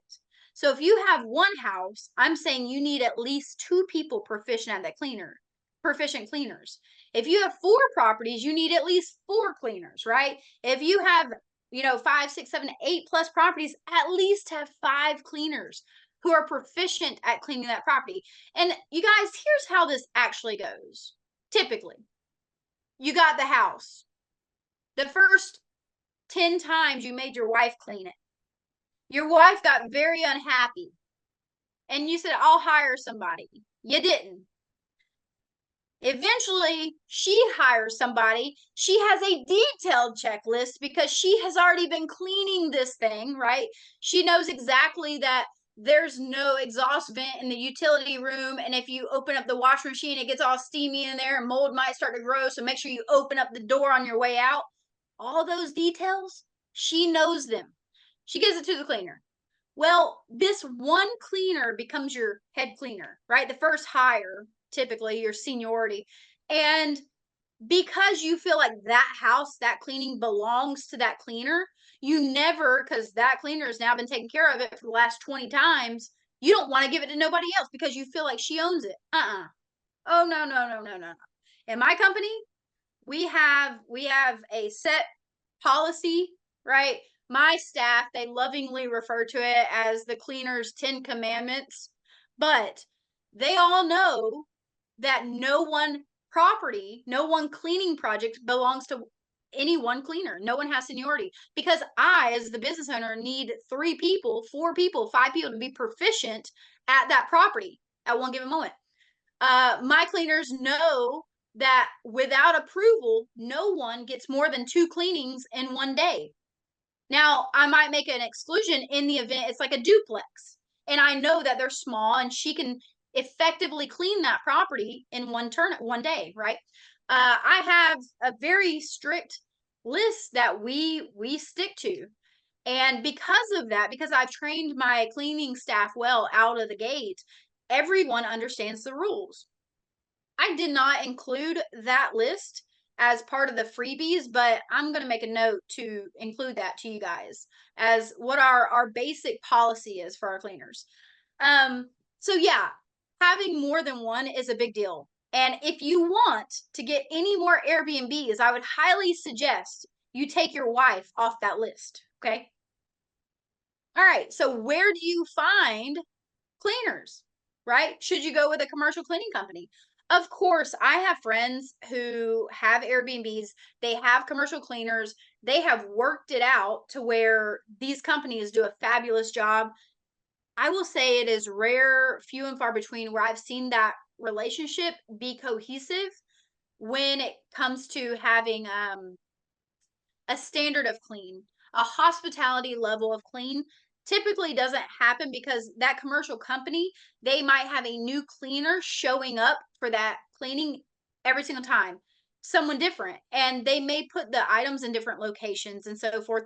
And so it gets quite hairy whenever it comes to that. But if you are finding what we call independent cleaners, hiring independent cleaners, um you can talk to you can collect names of people who might be willing to clean from prominent local community figures. So maybe someone who owns the local corner store, right? Someone who owns the local grocery store. Start asking those people, hey, do you know anybody who's looking for a side gig or someone who does cleaning, right? And you see it down here at the very bottom. Stay at home moms are like the perfect target market for this. Here they are. They had a job when their kids were young. Their kids have now went to school. So from the hours of 10 o'clock, which is your typical checkout time, 10 and 11 o'clock a.m., to 3 p.m., 3 and 4 p.m. is your typical check-in time for guests. That window is wide open for stay-at-home moms. That should be the person you are targeting to get in there, right? So a lot of times those prominent figures in the community, they can give you those names and you can start reaching out. Create flyers. That flyer should be in half English, half Spanish, 2 ads, the same ad, but English and Spanish on one page, and drop them off at your local mobile home parks. Okay. Take the flyers to motels. Don't go in the office, right? You're not trying to cause hoopla, but you can park and just walk the halls. If you see a cleaning lady, hand her that flyer, right? If you know of any realtors in the area, ask them to make a post. It's been my experience that a lot of host and co-host are either friends with a realtor or they are realtors. A lot of them, they're in the real estate space already, right? Because they know your friends know qualified cleaners. Every realtor sign in that local area, call them and ask them if they know of any of the other Airbnb owners, because that realtor probably sold them their property. They can get you linked up. Airbnb hosts, they almost always love to share their cleaners. I do, because I want to keep my girls busy if I don't have enough business for them. Okay. Leveraging Facebook, go to the local buy, sell, and trade groups, right? In this, you need to be extremely vague and personal. Just say, I'm looking for a residential cleaner if anyone knows anyone, right? You're keeping it vague so that you don't look like a big business happening there. Job. So just look up the word job in Facebook search, and you're going to see job boards, people asking for work, right? Facebook Marketplace, Craigslist, even an app called Turno. There's a marketplace on Turno where proficient, what I mean by proficient is hospitality cleaners go and they make ads for themselves, right? Turno, that's the name of the app. It's Turno for hosts. How dirty is dirty? So typically it takes your ladies 1.5 to 3 hours worth of work to clean. Our house rule, number 18, is Our cleaning fee is based on a courteous guest. If the house is damaged or neglected in a condition beyond what a reasonable courteous guest would leave the dwelling in, an additional $150 fee will be assessed. Airbnb will stand by this. If it is stated in your house rules and they destroyed the property, you can show this to Airbnb and they will let you take the $150. There's not a lot of things that Airbnb will always let you draft from the guest, but if it's a reasonable fee, like 150 bucks, 200 bucks even, and it's a reasonable situation, yes, they will stand by it. Another thing that Airbnb will stand by, if you call their what's called the resolution center and you talk to what they call an ambassador, which is really a customer service representative, in the resolution center, they will always stand by the additional guest fee. So let's say your place has a max of 4 people that you allow to occupy it, yet you have Ring video footage of them bringing 6 people. And in your additional guest fee, it says that you're going to charge $125 for every guest beyond the 4th guest. Then you're going to get to collect that 250 bucks from Airbnb. They do stand behind that fee always quite easily. Just side note there. Landlord should choose the payment amount. So if you're the landlord and you should not let your cleaner choose the payment amount. I've seen that a lot and it doesn't end well. For us, we have one set fee, and if the cleaner would like to have the opportunity to clean it, she gets told the fee, and there we go. In our case, the linen is included in the cost. Yes, because that is your biggest headache. It needs to be included. Tom, is that your experience with your cleaners? Do you make them clean the soiled linens that is there in the property? Yes, unless they're doing like multiple houses in the same day, then Yeah. sometimes we might swap them out, but 90% of the time. And our cleaners normally take, it depends on how big the unit is, but we normally give them 4 hours. Yeah. And honestly, it only takes an hour and a half to clean the place, and they're normally just waiting for the linens to be washed and dried, so they Yes. can put things back. So you can do that different ways. The more properties you have, I know some people have 2 or 3 different linens for every bed, and they just swap them out every time, and they do it at a big warehouse or something. But for us, we just try to have them washed and put back every single time, even though we will still have extra linens at each property. Right. So, and you're Well, right, we're as going far to as the talk pricing about, goes, we're a little higher on the pricing on the cleaning. But maybe that's just Alabama's a little cheaper than some of the other markets. yeah.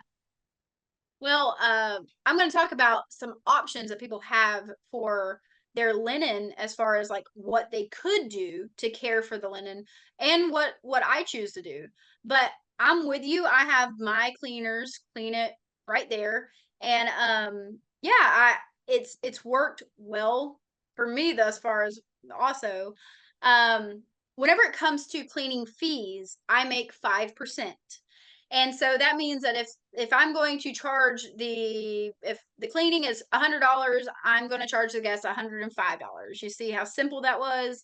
And that's really covering a little bit of excess, maybe bleach, what have you, the small things. Common pay scale size for size of the home. So 1 bedroom, 75 to $85, 2 bedroom, 85 to 95, 3 bedroom, 95 to 105. So for the public areas of the house, $40 to $55, and then $20 to $25 per bedroom after that. Does that kind of make sense? So and I would say at right now, current, that might be 60, like $40 to $60 for the public area, and then $20 to $25 per bedroom on top of that. Of course, if it has a pool, any other unique experience that justifies more standard maintenance, pay the cleaner more. These people are your watchdogs, they are taking care of your property. But linen is a huge frustration whenever it comes to owner operators.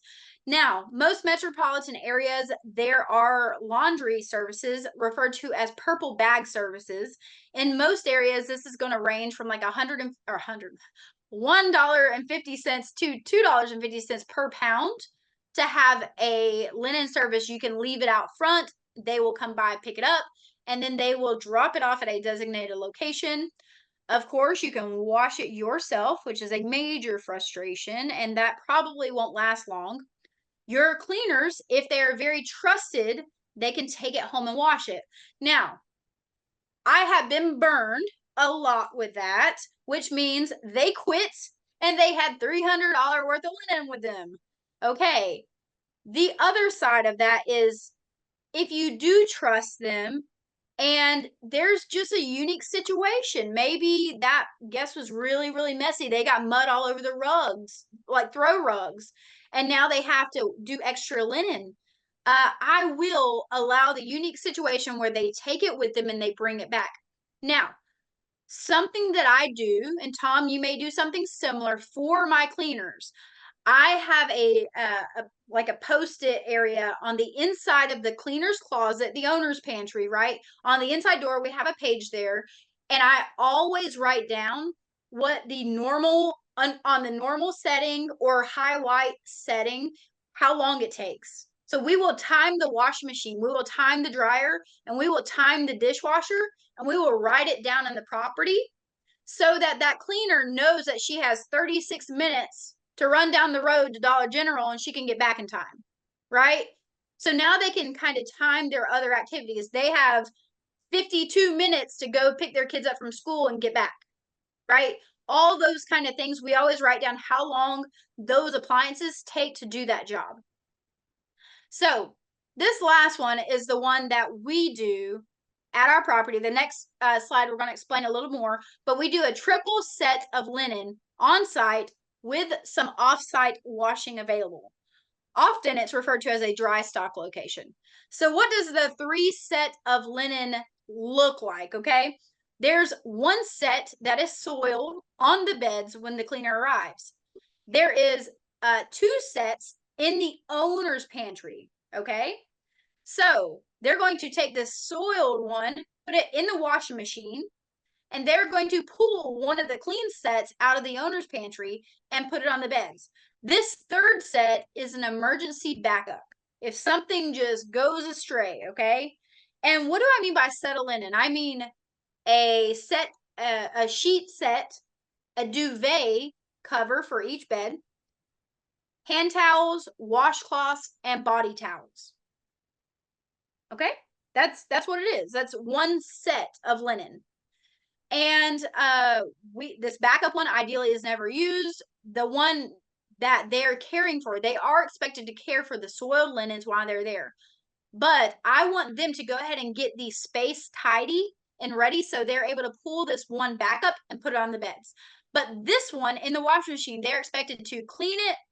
We have a list for it, but they are expected to pre-treat, stain remove, wash, dry, fold, and rebag. Rebag meaning we have blue bags for king sheet sets. We have purple bags for queen sheet sets. So we have different bags that tell them at a glance what is inside there. Our owner pantry locks, it's typically a hallway closet. It's going to have a little digital code on it like this. And we have our restocking checklist and some other checklists on the inside of that door of the owner's pantry, okay? Hey, Now, we Alisha, do I'm going have to a interrupt dry you. stock I'm going to facility. interrupt you, Alisha, just for a second. Yeah, Hey, everybody. talk to me. I know that we are way over on time, but I'm just going to let Alisha go because this is really so good. So I just wanted to let everybody know that if you guys want to stick on, trust me, it'll be worth it to stick on. And I appreciate Alisha for giving all of her time for this, but I just wanted to kind of just throw that in there. I've had a couple people tell me, I know it's way over, but that's fine. Like to me, like if Alicia's willing to give, I'm willing to accept. I hope you guys are too. And if not, that's totally fine too. But I'm just going to let you go, Alisha, as long as you want to go. Don't feel like you need to rush because this is really good information and I'd love to have it. So just wanted to kind of I love it. give that. I love it. All right. Well, I appreciate you guys sticking with us too. I didn't even realize what time it was. That means I'm having a good time, right? Yes. So we do have a dry stock facility ourselves, and this is actually because we have 7 units right around, like they're all the parcels are touching each other. So it made sense for me to buy one of those like pre-built sheds, and it's nothing fancy, you guys. This is our dry stock facility where we keep all the extras. We have our twin bed sheets, and the duvets are up top. We always just write duvet on these. They're color coded. There's nothing fancy here. These are just 8-gallon garbage bags from Amazon. We don't do the vacuum seal bags that I've seen some hosts do that just seems quite excessive because so many are turning and burning. And we just keep it simple, right? Now, I would not have a facility like this if I didn't have so many of these properties in one congested area, okay? Micros of Airbnb. Let's jump into this. All right, so how to optimize your listing. First off, I want to talk about creating your listing. You are going to get a lot more options by creating your listing on a desktop computer and not your cell phone. Literally, there are toggles that are not available by doing that on a cell phone. So always go to a physical computer, okay? Your listing is automatically saved if in your account if you are not finished in one sitting. So a lot of people are like, "Oh my gosh, I didn't get through it all. Did it delete?" Nope, you're just fine. It'll automatically save. Another concern I hear all the time is if I give them my address, people are going to know I have a fully furnished not booked property because they can see my calendar right there. Oh my gosh, I'm going to get robbed. Your exact location will not be disclosed to the guest until after they book.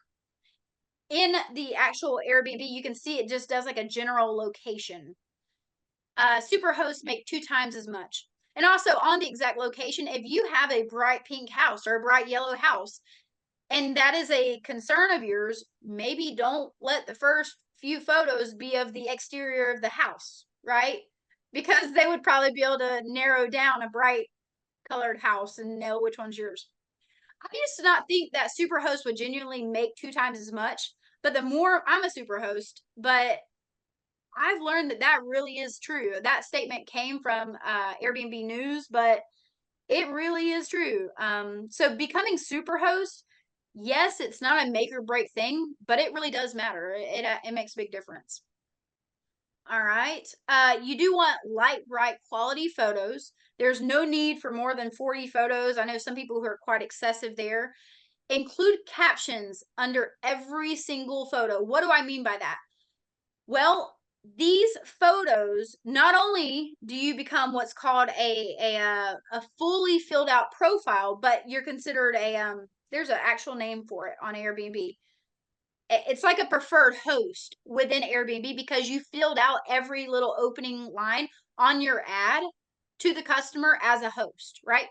So, one, you want to be that person. You want Airbnb themselves to favor you as a host by becoming a preferred host. And then meta tags. So, let's say I put the word under there that said mosquito controlled patio or hot tub, right?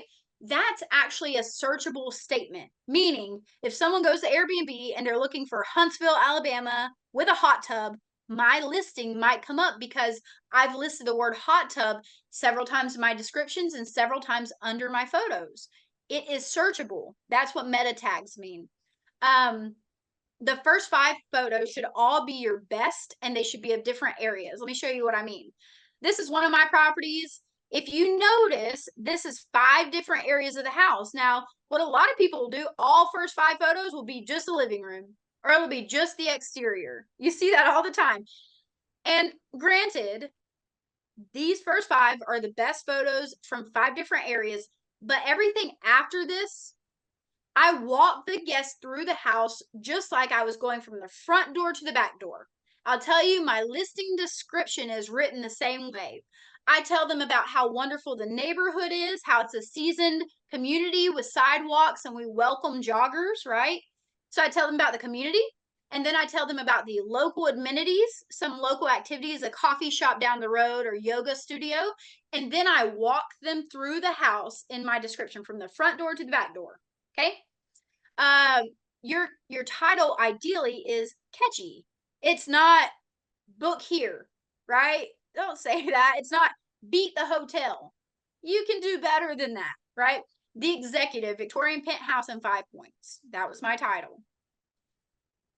I can't even tell you guys what my brother wanted me to name this house. he's hilarious, but it he had quite He had quite the unique name, and something or alluding to a panty dropper name is what he had. I was like, Christopher Brian. I said, I am not naming it that. But all in all, that was a beautiful, beautiful Victorian home in downtown. Really nice. Stocking the house. So this is one of the documents I have for you guys. It's called the Vacation Rental Inventory Checklist. Some things to note about stocking your house and inventory. You do want an owner's pantry with a digital lock, okay? Food. Ideally, if you are providing any kind of food, you do no allergens. It's totally up to you about whether or not you want to provide something like a small bottle of wine, but you do need to think about the risk associated with that and if you're okay with that. Now, I'll tell you, I'm one of those people. I've been providing a bottle of wine since the very beginning of doing this. I've never had a single incident, not one. And so for me, I'm going to keep rolling with that. But I will tell you, it's crossed my mind like, oh my gosh, what about an insurance claim or anything like that from providing wine? But that's totally up to you guys. Definitely no allergens, though. Just off the top of your head, you know that children are the first people inside the room or inside the house, and they go straight to the kitchen. They're hungry. They've been in the car for a long time. And if they grab a candy bar with peanuts in it, you might have a problem, you know? So something to think about. Providing extension cords behind all the sofas, behind the beds. They go, oh my gosh, she thought of us, right? Now I don't have to pull out the bed to plug up my CPAP. I don't have to pull out the sofa to plug up my phone charger, right? Sledge Encode, that is the name of the locks I use, not Sledge Encode, Wi-Fi, smart locks, just Sledge Encode, the old standard, right? Typically, those cost about $280 on a Home Depot, but I buy Sledge Encode locks, and then we have a manual lockbox backup that has a physical key in it. Why? I've had it where I was in Cuba, I was actually on a cruise. We were out of the country, and their batteries died, right? I've had other people that were too inebriated to get in the door. They couldn't figure out how to work the lock. So having a manual backup with a lock in it matters. 4K Roku TVs, I like Roku specifically because you can create a Roku account for that house. Now, I got to wear the scar of that hindsight, but I used to have one Roku account for my entire portfolio until someone on one house did a factory reset to wipe all their apps that they had downloaded while they were there. It reset every house in the portfolio. I did not know that's how it was linked. So that was a big mess. I had to go to every single property, re-log in, reset up a Roku account. Big pain in the butt. So having a Roku, you can have one isolated account per property. Also on that, I have had the Chrome TVs and I have had the Amazon Stick TVs. The millennials are smart enough to get in and buy stuff. I just want you to know that. They are smart enough to get into your payment accounts.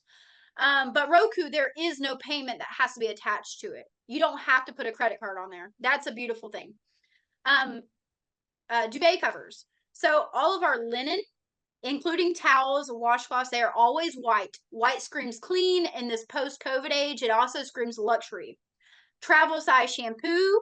I like the brand Fresh Scent off of Amazon. Fresh Scent. You can buy bulk soap, individual soap pieces, bulk shampoo. And a lot of people, they're like, oh, I just do the pumps. I'll tell you, someone will go through that entire pump if they're there for a week. They will. But they're only going to use the travel size if that's all you provided. And on the bottom of my cleaner's checklist, it has this statement. It is our job to provide them enough to get them through the night and not stay. Please do not overstock. Right? So it is our job to provide them until they have time to get their own. But we don't have to provide them shampoo and everything for an entire week. We just don't have to. Mattresses. So the winning mattress by most hospitality, there's like there are things where you can do like big votes across all the hotel industry. The 12-inch memory foam mattress one as the most comfortable. I think it's quite squishy and soft and like sucks you in, but hey, that's what people prefer, a 12-inch memory foam mattress. At most of my properties, we, just for the cost savings, we do the 10-inch memory foam mattress. If you buy a platform bed, I will tell you this, you can buy the platform metal frames that are quite sturdy, as well as it saves you from having to buy a box spring with that memory foam mattress because it's already got the frame built in. Mattress covers, ideally zippered and waterproof. If you ever have a bed bug issue or have an area that maybe has like more humidity where bed bugs are more prevalent, you definitely need to invest in mattress covers, okay? And with that, as your cleaners are cleaning, if it has a vinyl mattress cover on it, they can pop up the mattress off the bed frame. And what they will see if there has been presence of bed bugs is there's a lot of little bitty red dots on the bottom of that white mattress zipper cover between the metal and the bed. They'll see a bunch of dots, okay? That's how you know you got bed bugs. Where we buy our supplies, we order everything Amazon, Dollar Tree, and Sam's Club. We can have it all shipped. It's really super simple. Whenever it comes to setting up a new property, what we always do is we call our local high school. And I'm going to talk to, like, in our case, it's called like the Beta Club or an Alpha Club, where they actually have top performing students. And I just make a little flyer and I send it down there to the head of the club. And I say, hey, if you have any like top students or anyone you want to give this flyer to, and let them know we're providing a weekend gig where they can make $12 an hour. We're going to provide Coke and pizza, and we're going to unbox a bunch of furniture and we're going to put it together with Allen wrenches, right? And so I bring in some young kids for the weekend. We put together all the furniture and we put all the boxes out back and leave the furniture leaned up against the wall. I show up later and I decorate the place. Okay. So that's an easy way to very affordably not find yourself unboxing and putting together this furniture. Okay. I will tell you though, these kids typically do not over tighten. So go back and retighten all the furniture. Systems platforms. All right, guys, we're getting into this and we're actually coming to the end of our presentation here. Capital equipment and AI is distilled labor. All right, so I mentioned the summer, the winter months, right? So during the summer, I plug that one house, which has one calendar, into a short-term rental system, right? So this is an integrated, automated system. And I truly mean that. When someone books my Airbnb, the money comes straight to me. A reservation is created, and that reservation is then sent to an application where it notifies all of my cleaners of a potential opportunity, at which time they can pick up. The moment they book their reservation, the door lock sets up a queue to change the door locks to the last 4 digits of their phone number 1 hour before they check in, right? It's an actual integrated system with the mechanics of the house. Now, jumping over here for the winter, whenever I'm welcoming those corporate reservations, the longer term guests, the 30 months or 30-day stay plus, right? For midterm guests, this is a traditional business. There's nothing wrong with it. And what do I mean by traditional business? I mean, we've got SOPs. There's a lot fewer automations, though we still have some. They still get like automatic notifications about where to park. Their door code is still automated. What day the trash goes out, all that's still automated. But a lot less automation happens in the midterm stays. So again, one house, one calendar. It's flipping back and forth because the death of this business is you have to avoid vacancy, right? So he who markets is he who wins. During the summer, we're doing Airbnb VRBO. We are using the applications, computer applications to help us in our business of Hospitable, Sledging Code, Turno, Price Labs, GetClearing.co, which is a bookkeeping software, and RankBreeze. RankBreeze is pulling data to help us rank in the Airbnb algorithm, okay? Things like tag words and so forth. And then in the corporate rental space, right? Zillow, Facebook Marketplace, Furnish Finder, Apartments, Google Business Page to your direct booking website. Our direct booking website is built through Hospitable. hospitable direct site, sledging code Turno. Okay. Y'all take a picture of this. Very valuable. So for me, we have our systems in place and our platforms and our automations. So the house gets plugged into a system, and that system, it can flip flop. It can vary if it's short term or midterm, right? And then I have all those applications on my cell phone. So now I am more mobile. I as the business owner, I'm not tethered. And then I hire staff, and they're able to put the same applications on their phone where they can see the business and operate it. Now, my job is to monitor them and make decisions. Now, that can be a real staff of physical people, or it can actually be a VA staff. I know people who run a fully automated system using SOPs, standard operating procedures, through virtual assistants.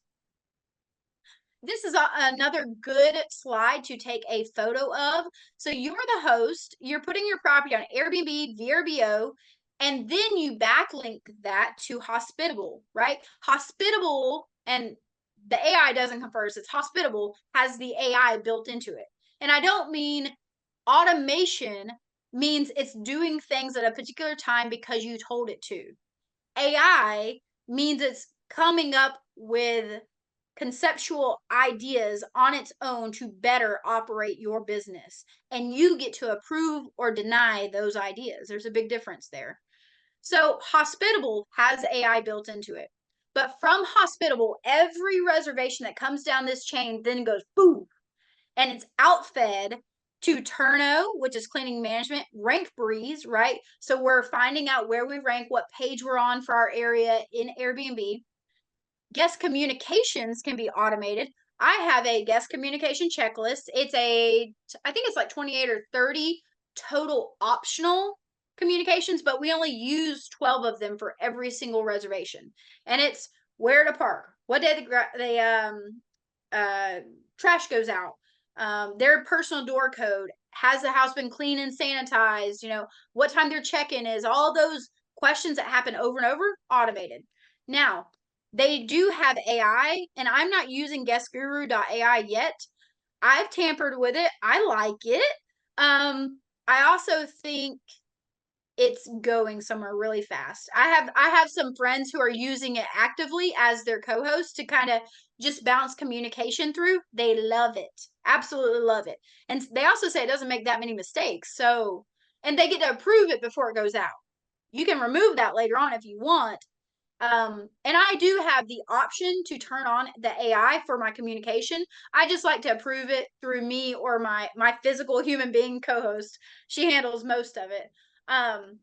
But really cool stuff there. Really, I've seen guests have full conversations with the AI and they have no idea. And the AI has also read all of my communications I've ever had through my Airbnb account, and it tries to respond like me. It sounds like me in the communication. And so it's really kind of creepy, but hey, it does a great job.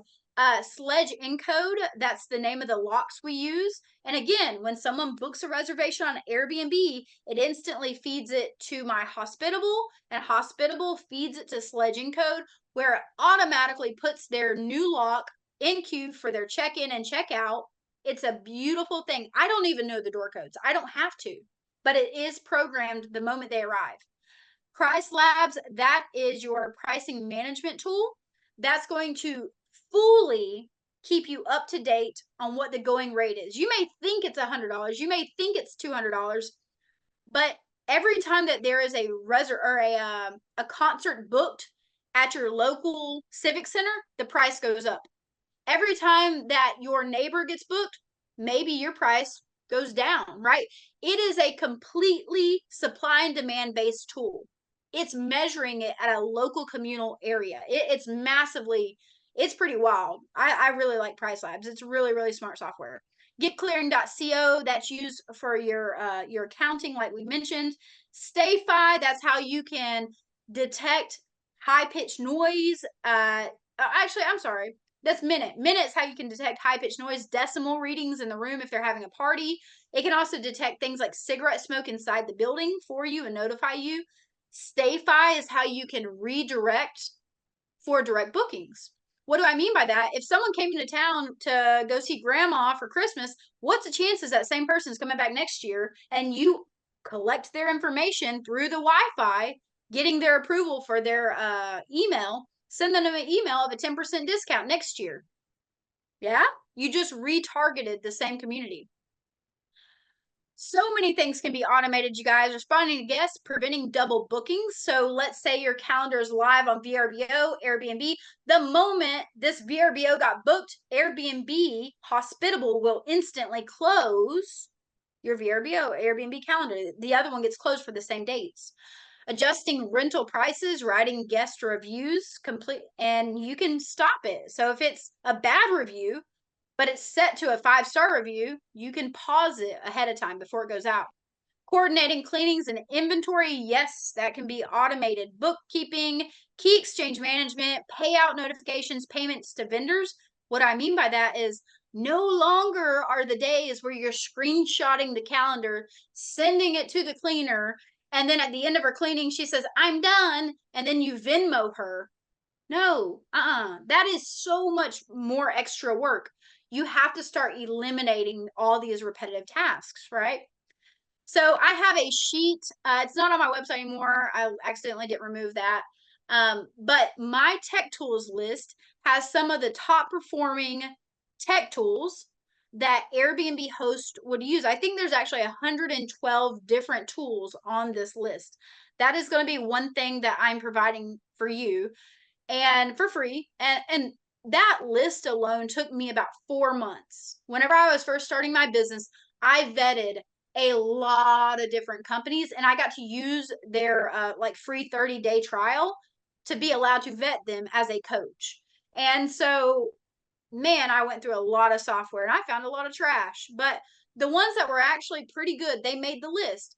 And I don't monopolize. I don't care which one you use. They're in most categories, these categories, there's a lot of different options today. Background screening, pet screening, financial performance, key exchange, dynamic pricing, which is your revenue management. I've got a whole PowerPoint on pricing. It's the bomb. Property management software, everything, guys. There's a lot of options when it comes to automating these tasks that maybe irk you.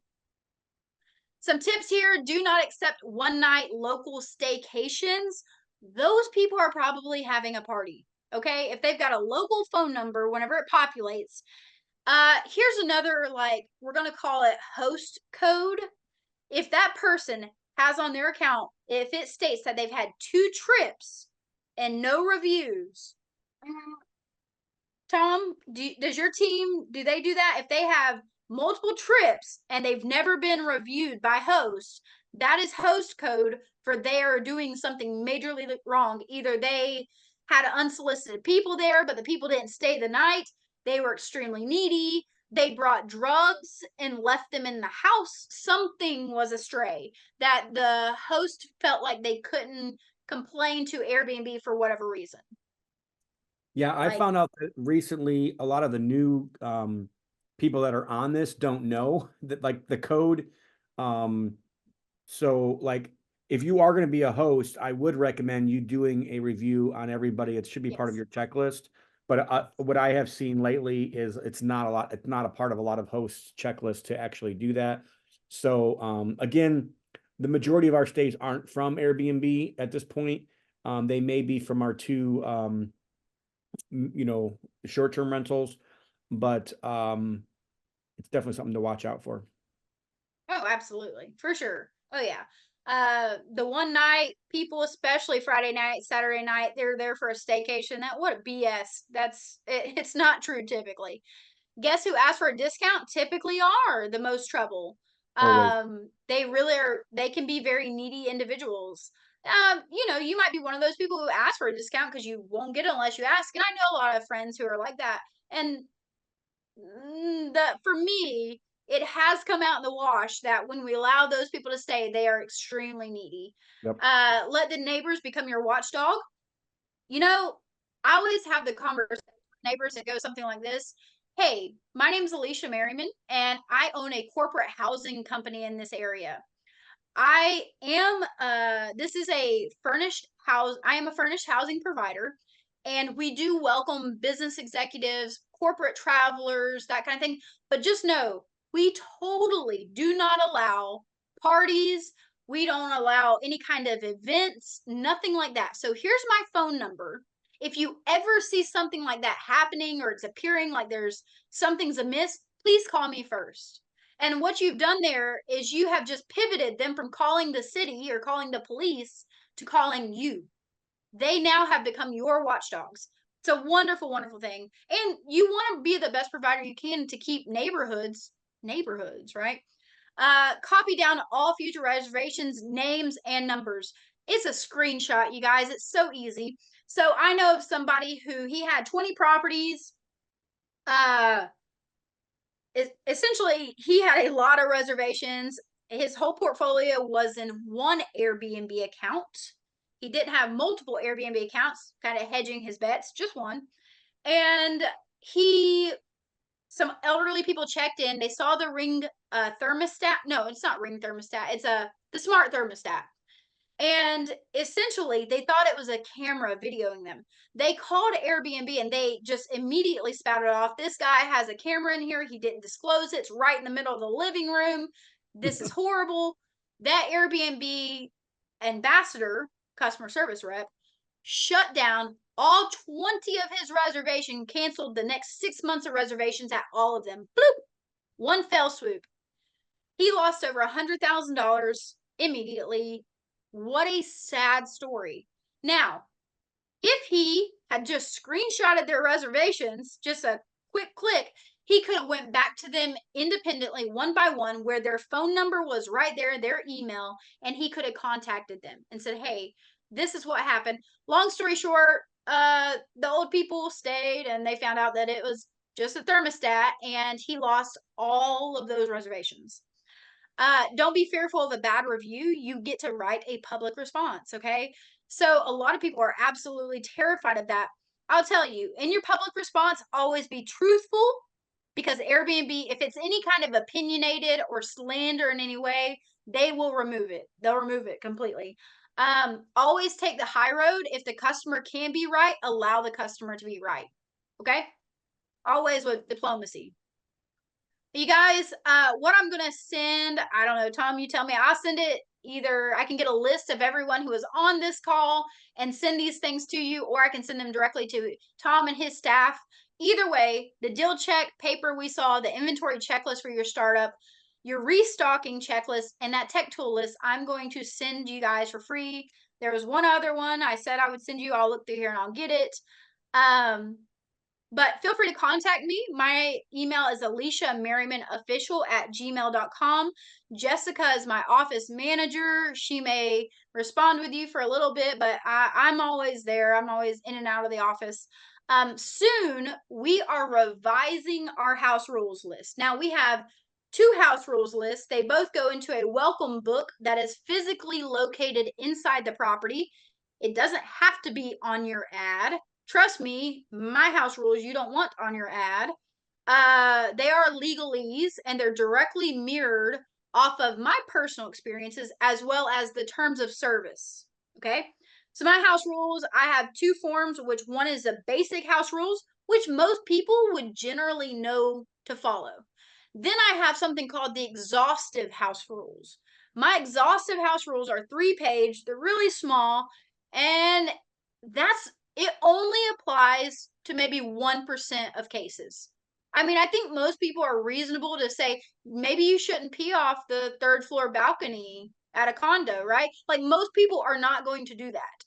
But if they do, it was stated in the house rules. Not only is it stated of what can't be done, but it's also stated what happens in the event it is done. So the rule and the consequence always needs to be combined in one house rule. Just know that if you're writing your own. But we're gonna make those once we get them refined a little bit, probably in the next week. If you want those, we're charging $27 for our house rules.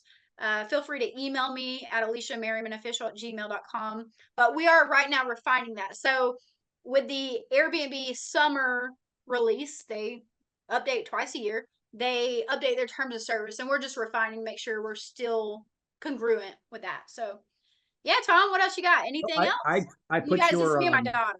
I put your website there at the bottom, AlishaMerriman.com. And if you guys want to email her, she's given you her email address there as well. If you have a link you want to put in there, Alisha, that's fine. If not, I'll just leave that in there. And That's perfectly fine. that'll be it. So does anybody have any final last questions? I know we've been on for 2 hours and 15 minutes. Normally these calls about an hour, hour and 15, hour Oh and wow, 20. he killed it. But Alisha just, knocked it out of the park, and I just wanted to give her time to go over everything that she goes over. So again, thank you guys for being on. Thank you, Alisha, for your Absolutely. time with us today. If you can let me share my screen for a second. Sure. I I'm gonna hit can, stop share. there we go. I do want to remind everybody about the next call. So the next call is with Courtney Fricky. Again, she's got her own radio show. You guys will really enjoy listening to her, but we're not going to do our next call until July 30th. So there's a little bit of a summer break here for us. It's still a call in July, but that's when we're going to do our call and our meetup group here at right here in Northwest Indiana. So make sure you guys hop on that call and be ready for that. Again, thank you, Alisha, for investing in our community today. I hope you have a blessed day. And if once this video comes out, so this video go out on all of our platforms, if you're on the email list for this, you'll get it emailed to you. I would recommend, even if you watched it, I'd go back and rewatch it, or even rewatch like small sections at a time. I know it's a lot to take in 2 hours at once, but if you take in like a half an hour one day and a half an hour the next day, I promise you, like I wrote down a half a page of notes myself of just things that I want to check to make sure that we've implemented. And it seems like every time I listen to her, I'm implementing something else. So I appreciate you for everything. That's it for today, guys. Remember to be a conduit, not a bucket. Work to have to give. God bless everybody. Have a good week. Bye. Take care. Have a good day, guys.